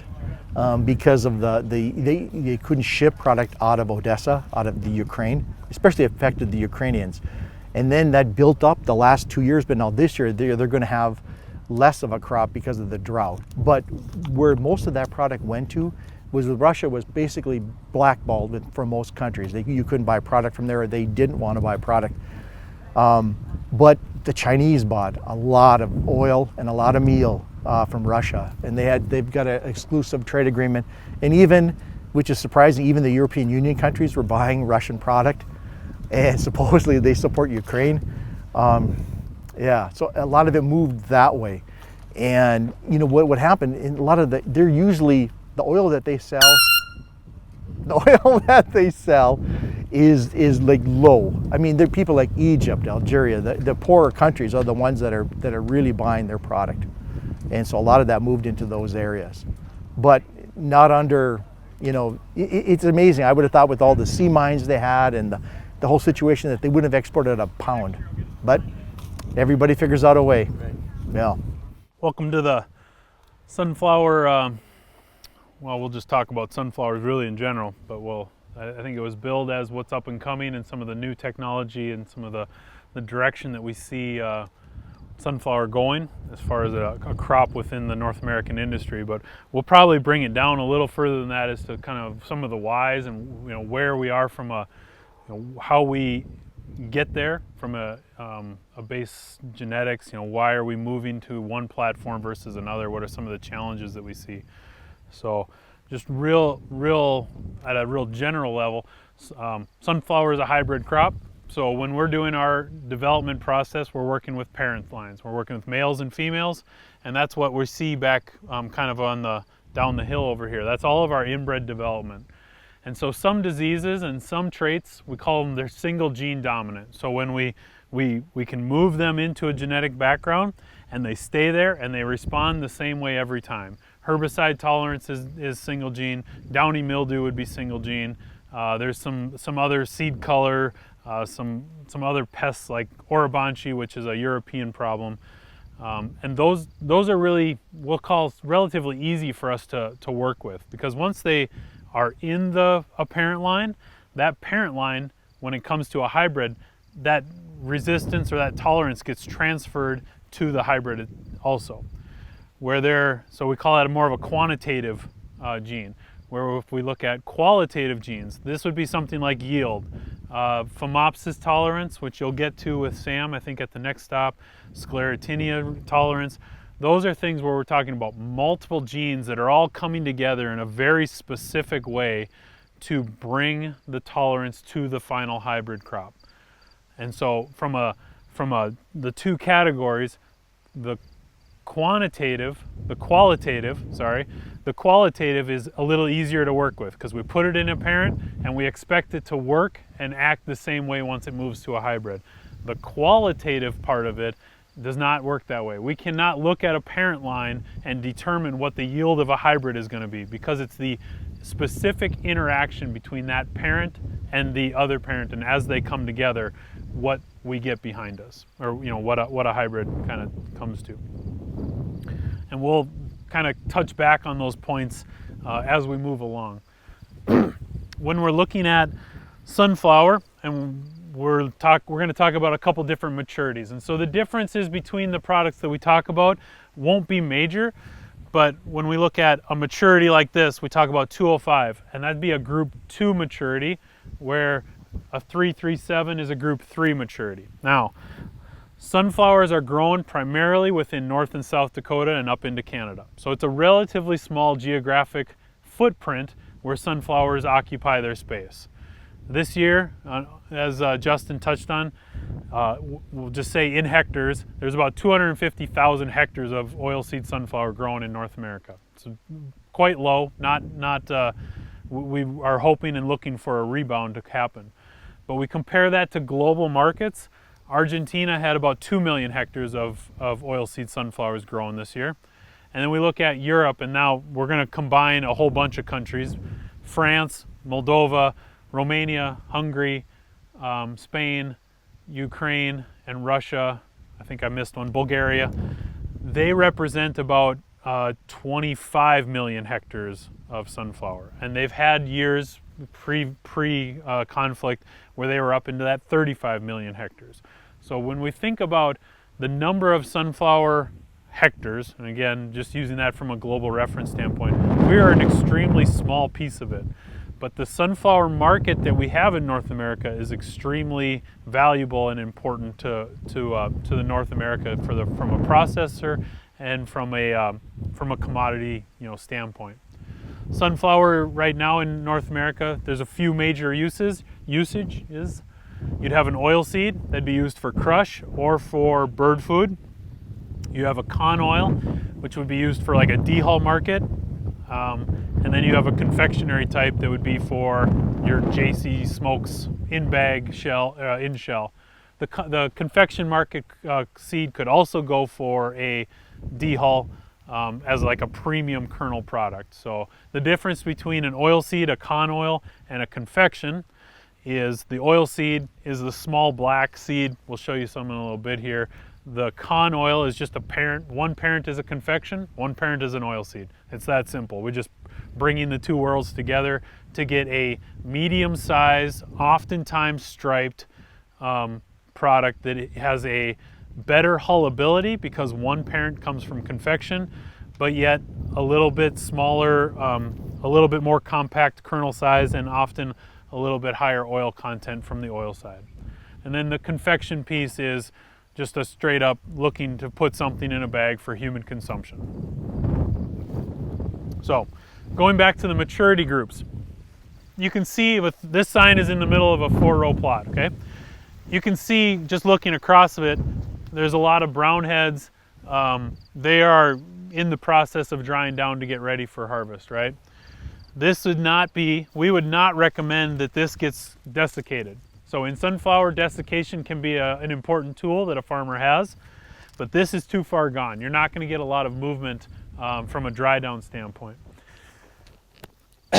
This product here, and I cut this out of the 337, as you can see, you get a banana yellow head on the back and brown bracts. And so what that is, it's a visual indication that this seed would be at 35% moisture. And 35% moisture indicates the physiological maturity of sunflower. So this would be a great candidate for desiccation.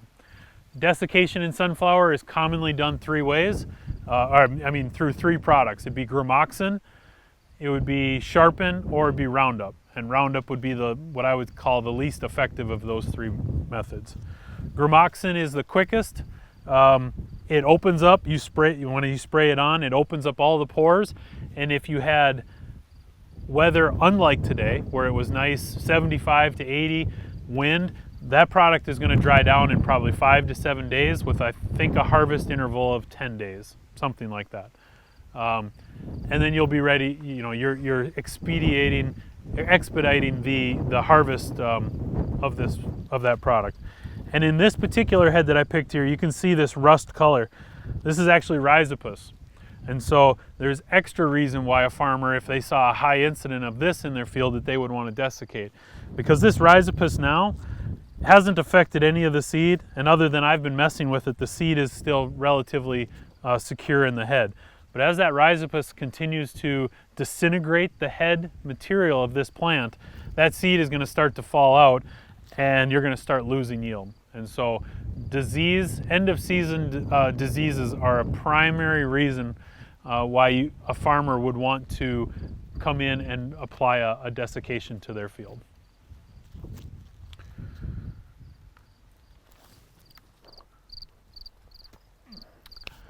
As we look at all of our products today, that are the ones that we'll highlight, there's a couple key features that they're all going to have the same.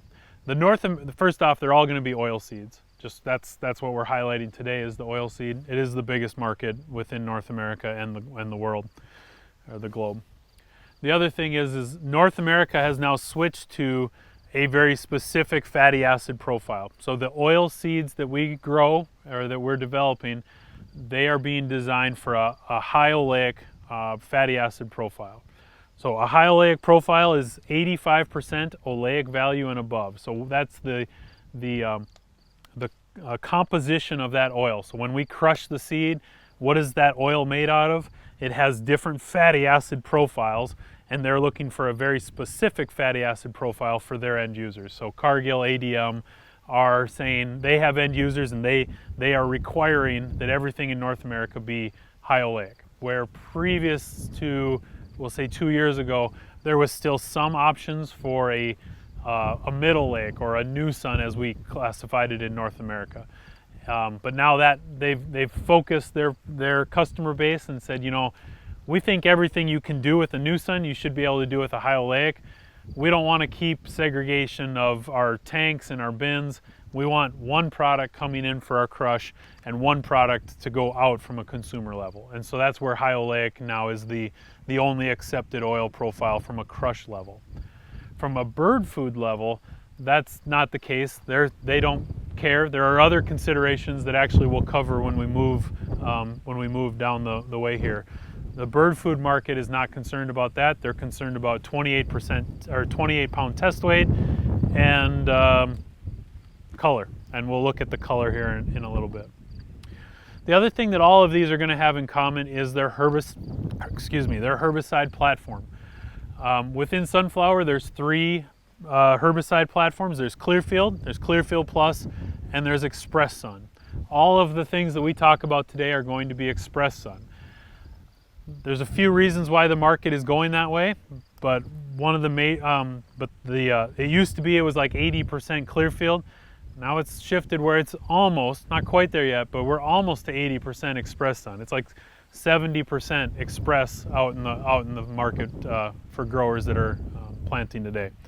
And so one of the primary reasons, we'll call it two, is price. The price of Express Sun is cheaper than Clearfield at a farmer level. And the other major one would be soil residual. Express does not have any soil residual, where Clearfield and Clearfield Plus have a residual that stays in the soil and can affect your crop rotation for, I think, up to 36 months. I know for sure that sugar beets is a 36-month rotational interval for Clearfield. And so depending on what other crops you're growing in your rotation, those can be major considerations as far as what type of sunflower you're growing. And so we have historically had a very strong Clearfield hybrid program, And as that market has continued to change, we have shifted our focus to be what we'll see today, primarily under the Express Sun side. Any questions up to that point? How important to you is the public sunflower breeding program, USDA program? How is it used? Yeah. So the question was how important is the USDA, the public sunflower breeding program? So we work real closely with the USDA because their researchers are helping to identify important disease-resistant genes, going back to especially the single gene dominant ones. So one of the things that these two products and the ones we talk about down there is they have advanced downy mildew resistance. And so what we would say our previous level was maybe just a base general downy mildew resistance, and that would cover anywhere from, we'll just say 50% of the incidences that farmers would find out in their fields. But the advanced downy genes that we're working with, those were identified through USDA. So Brent's program or Jared's program, the different USDA sunflower units that they have up there are helping to find or work with, I guess, wild type or even maybe species that are just related, not specific to Helianthus annuus, and identify genes that can then get moved into cultivated types. So both of these have PL17 gene that came out of a line that the USDA developed, released, and then was for our use and benefit, and now everyone's benefit.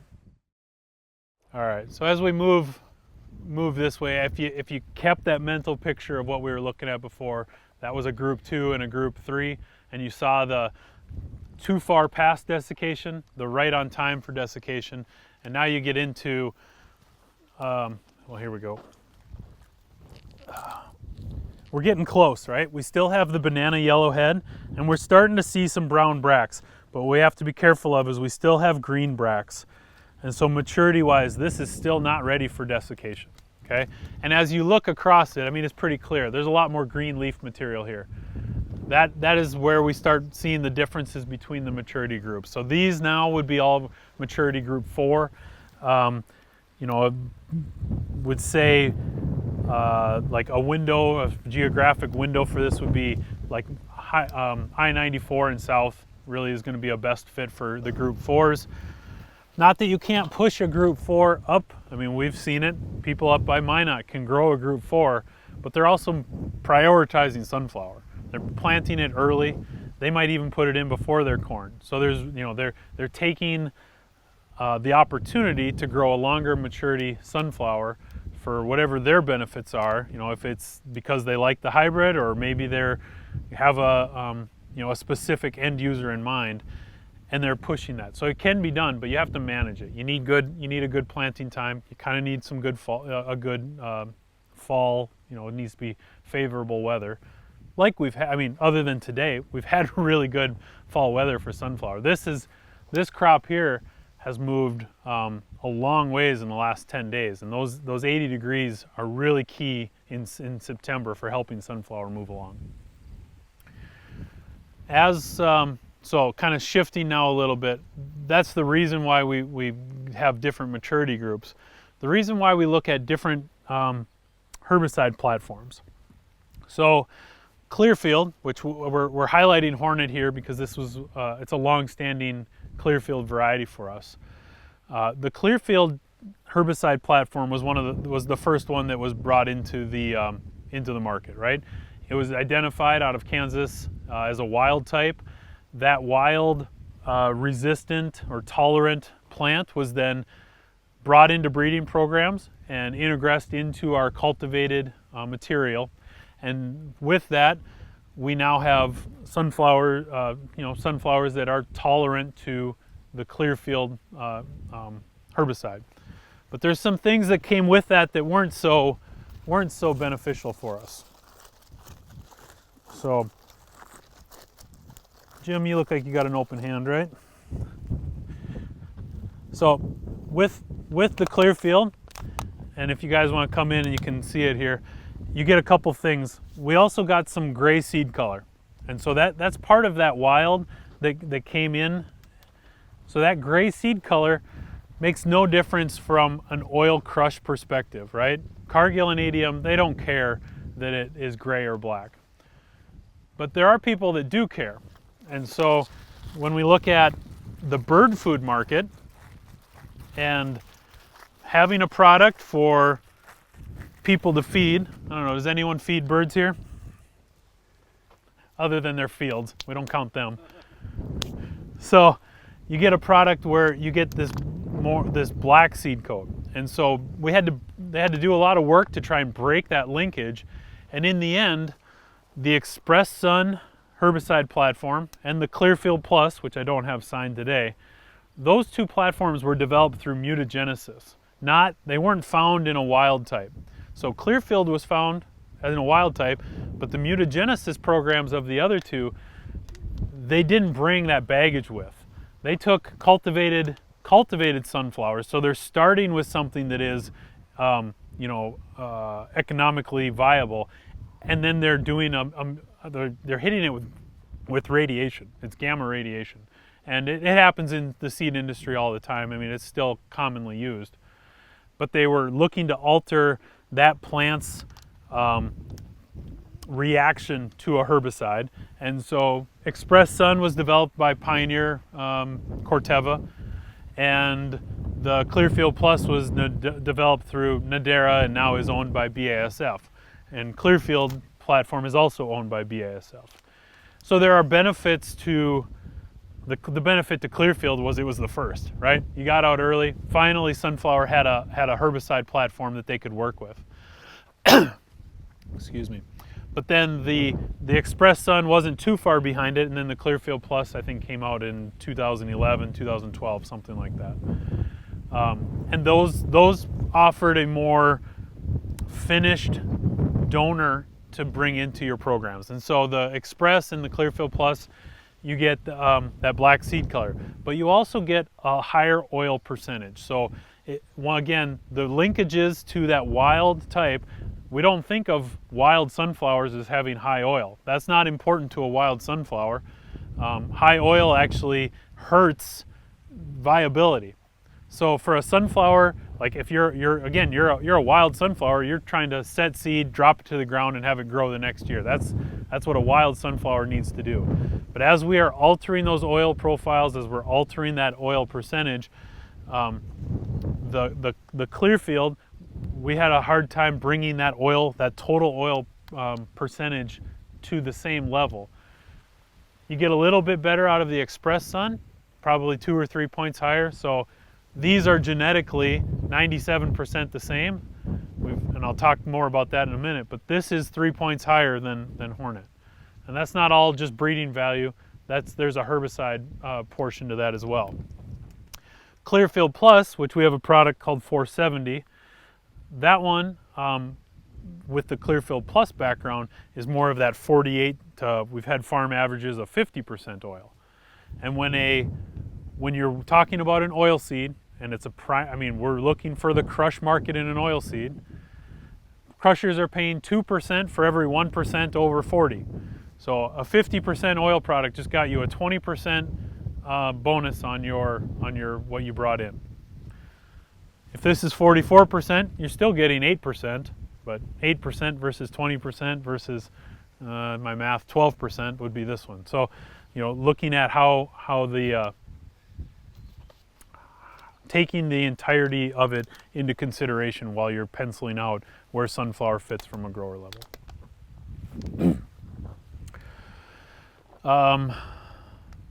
As far as the herbicide platforms themselves, Clearfield Plus, they control relatively the same footprint of weeds. They're really good on most broadleaves and cocklebur, and then it has a grass activity already built into the herbicide. Express, on the other hand, does not control a grass, so a farmer is going to have to add a clethodim in. And it doesn't do as good a job on cocklebur, but it does a much better job on Canadian thistle. So again, the grower has got to consider what his weed profile is in his field, determine what he needs to cover, And then of course we come down to price, which is it really comes down to the last of it. Express Sun is cheaper than Clearfield. And so on a per acre basis, Express Sun does not cost as much to apply. And as long as you're not worried about cocklebur, Express Sun is probably going to be one of your slightly more preferred. Clearfield also can have some re-entry. I think I talked about that already, but it does have that residual, so you have to watch your rotation with Clearfield, and you don't have to with Express. So lastly, as in our last 5 minutes, because I'm a little behind, but genetically when we move stuff around, 490 here, I said it's 97% of what Hornet is. So we took the genetics of Hornet. We have a marker, we have DNA markers for our inbreds and for our hybrids. And as we work with these single genes that we get from either the donors from the genetic donors of like the herbicide platforms or from groups like USDA, we're identifying and creating markers for them. We're taking that marker and now we can take a product like Hornet, we can switch it to Express, we can add in downy mildew, and we can do that with what I would say is relative ease in greenhouses, growth chambers, and then field validation to make sure that we take that 97%, these two things look the same, but we're making genetic improvements from a disease package, adding in the advanced downy mildew, and switching the herbicide to what is becoming the more common or more accepted herbicide platform within an oilseed type. We do the same thing for Europe. 462 is a product that we work with Europe. That's 96% the same as Hornet. And then we add in Orobanchi or broom rape. They're interchangeable, but that's a parasitic weed that Europe has to deal with. Fortunately, we don't. So we're utilizing those tools, those molecular tools, to help our breeding program advance material into the marketplace quicker. Thank you all for coming to Sunflower U today. I hope that all the stations provide some information to help us all be a little bit better at growing sunflowers. I'm Ryon Berry, field sales manager for Nuseed in South Dakota and a little bit of southwest North Dakota. I'm here today with Trygg Olson and Lee Moran. Trygg's also with Nuseed, and Lee is with Fantini. I'll let these guys introduce a little bit more about themselves. Okay. As Ryan said, my name's Trygg Olson. I'm a field sales manager for Nuseed, based out of Carrington, North Dakota, and been with 7 years. And I guess we're happy today. We're gonna be talking headers and stuff, and is fortunate enough to work with Lee, and we're good enough to bring a header down. And I'll let Lee introduce himself from Fantini. So I'm Lee Moran. I'm the North American sales manager for Fantini. So we build specialty crop headers and other headers as well for front end of combines. This is the newest model for sunflowers, and we'll get into that here in a little bit. I guess there's basically three styles of headers, right? You got your pan header, or like all crop header, or specialty like sunflower headers that are used. There's advantages and disadvantages to all of them. We want to touch on where maybe the best fit is for your operation and things to look out for if that's the equipment that you're using, or maybe to help you decide if you need to upgrade if the economics make sense for it. Probably the simplest is an old school pan head. It's got the snouts that run up an angle, and you got a sickle bar running. But the pan has to be at the right angle, and if you got a lot of vibration from the sickle, so if the flowers are on the dry side of that, they're going to shatter. Some seeds are going to fall to the ground. The pans are designed to help catch some of that, but it's not perfect. Versus, I don't know, Trygg, you want to talk all crop? Yeah, we can talk, touch a little more like on and Ryan talking the pan head. I mean, you see them everywhere. If there are a lot of tree groves, there's probably some sitting in there from years past that have been pulled out recently because guys got back into sunflowers. But I mean, like Ryan said, a lot of them is with using a sickle bar on it. You get that shake of the head, shake of the head. You can, if we're overly dry, we call it black rain. You can get some shelling coming off. The advantage of a pan, let's say over an all crop head, is the pans will catch that, and you can tilt your header back and let it go back in combine. As you combine again, it'll take it back into the machine. But I mean, they're probably by far the cheapest route to go. Very simple once you get them set up. As within combining anything, if you're going straight down the rows, you're eventually going to wear your sickle sections off, where some other different header types give you the advantage of cutting angles like you see a lot of people do on soybeans now. In that, as we look into this, I mean, this is our research combine. They pretty much, I think every company has done, or they don't make all crop headers anymore. They've basically gone by the wayside. There's still some around, areas that still use them. They work. I mean, you get multiple crops, they fit in. You can take corn, I've seen dry beans come off them in sunflowers. They do work. Some of the things got to be a little careful on is the cutting system on them. They're more like almost like a lawnmower blade. As they're spinning, I mean, they're gonna have to spin faster because as it guides it in, as you're hitting it, I mean, every time that thing's spinning, it's hitting that, you get a better chance of shelling with it. Excuse me. The only, what we see here, if we have any shelling out front coming into the header, there's nothing to catch it. That seed's actually going to drop in the ground. And there's been studies down, you could see, from like 2-3% up to in excess of 10% header loss if we get too dry on it, going from pan style head to the more sort of specific type heads on it. But I'll let Lee touch a little bit more on the sunflower specifics, and then we can take some questions and look into some of the stuff with these. One thing we don't have today, we're supposed to have a pan head here. It didn't show up, so we can't show you. I mean, all three and show the specifics and everything on them, but we can do our best we can. Yeah, and I guess one thing I want to point out, like on the all crop, you got a gathering system there, but your timing and the speed of the machine and the gathering of the chain and the knife is something that you can't push it too hard, or you're going to be knocking the crop forward, and it can be significant crop loss. I'm going to turn the mic over to Lee and let him kind of explain some of the design that's in the Fantini and how it helps with some of those challenges. Yep. And one thing, if you take like an all crop over a pan type head, I mean, we've all had areas, we saw some areas the other day that got excessive rainfalls. We got the big head hanging there, we got wet feet, we got a big wind, you could see some lodging. Pan head, what do you do? You're gonna have to go drive empty one way, come back into the heads, so you get the heads feed first. A lot of times with, look at an all crop, you do have a little more advantage with the lifters, with the heavy cones where it can lift that up, so you can work different directions into it. So when we talk about the cutting system on the Fantini, we've taken the sickle bar and the wobble box completely out of it. Every row has got counter-rotating discs that is self-sharpening. You never have to worry about them. And the gentle handling that we've developed to bring just the head into the machine, and our pans are dished negatively, so if there is any head loss, we're catching it in the pan. And between the old all-crop heads and the old Lukey pan on the Draper head, or just the regular pan heads that are on the market today, there's anywhere from about 30 pounds to 300 pounds of loss with those other heads compared to this.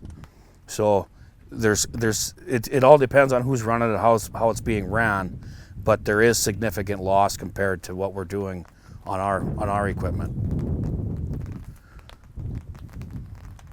Is anybody here raising sunflowers now? Yeah. So what are you using for combining? Are you using a Draper with the old Lukey pans, or? Yeah. So those are typically 7-inch spacing, and of course when we plant sunflowers we're at 7.5. So if you're traveling down the row, the tip of that pan is gonna always hit one right dead center in the middle, and then that's gonna end up on the ground. Even if you go to an angle, you're still gonna hit certain pans on certain rows are gonna hit dead center, and then that head is either gonna push over so you can't get it, or it's just gonna explode, and then all that seed ends up on the ground.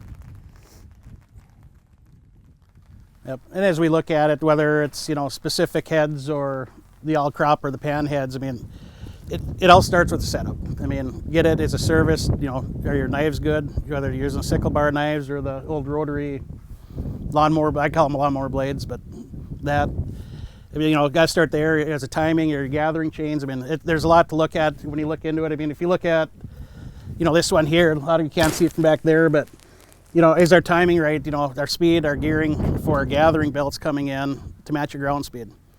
I mean, granted, this is a small combine, but you've seen everything. I mean, the combines nowadays are huge, and they're most efficient when they're running full. If we can't keep them full, you're going to have actually more loss come out the back end, and everything else, more damage to your kernels. So, big part to that is where some of the older heads, you can't match your speed to keep that combine full. So just make sure that a lot of it's in your gearing and your bobble boxes and your setup. So that's probably one of the most important touches on them. Does your header work equally as well on corn and sorghum? So this, not corn. The gearboxes aren't strong enough for corn, but sorghum, yes. I put belts on just like this. Okay. This got belts. My belts are a little wider. Yeah. When you say you're taking just a head, you're just putting your header at that height? Yes. And pulling the head off of the stock? Correct. It's cutting it. As soon as it enters the row, it's being cut immediately. So if you're going down and up and down and up, it's still okay, right? Because it seems like we never have that 7 foot always all across, right? You've got to come up and down. And of course, if you've ever been in sunflowers where they're laying flat on the ground with a draper style or even a pan head that's on the market today, you can't go get them. With this one, you can.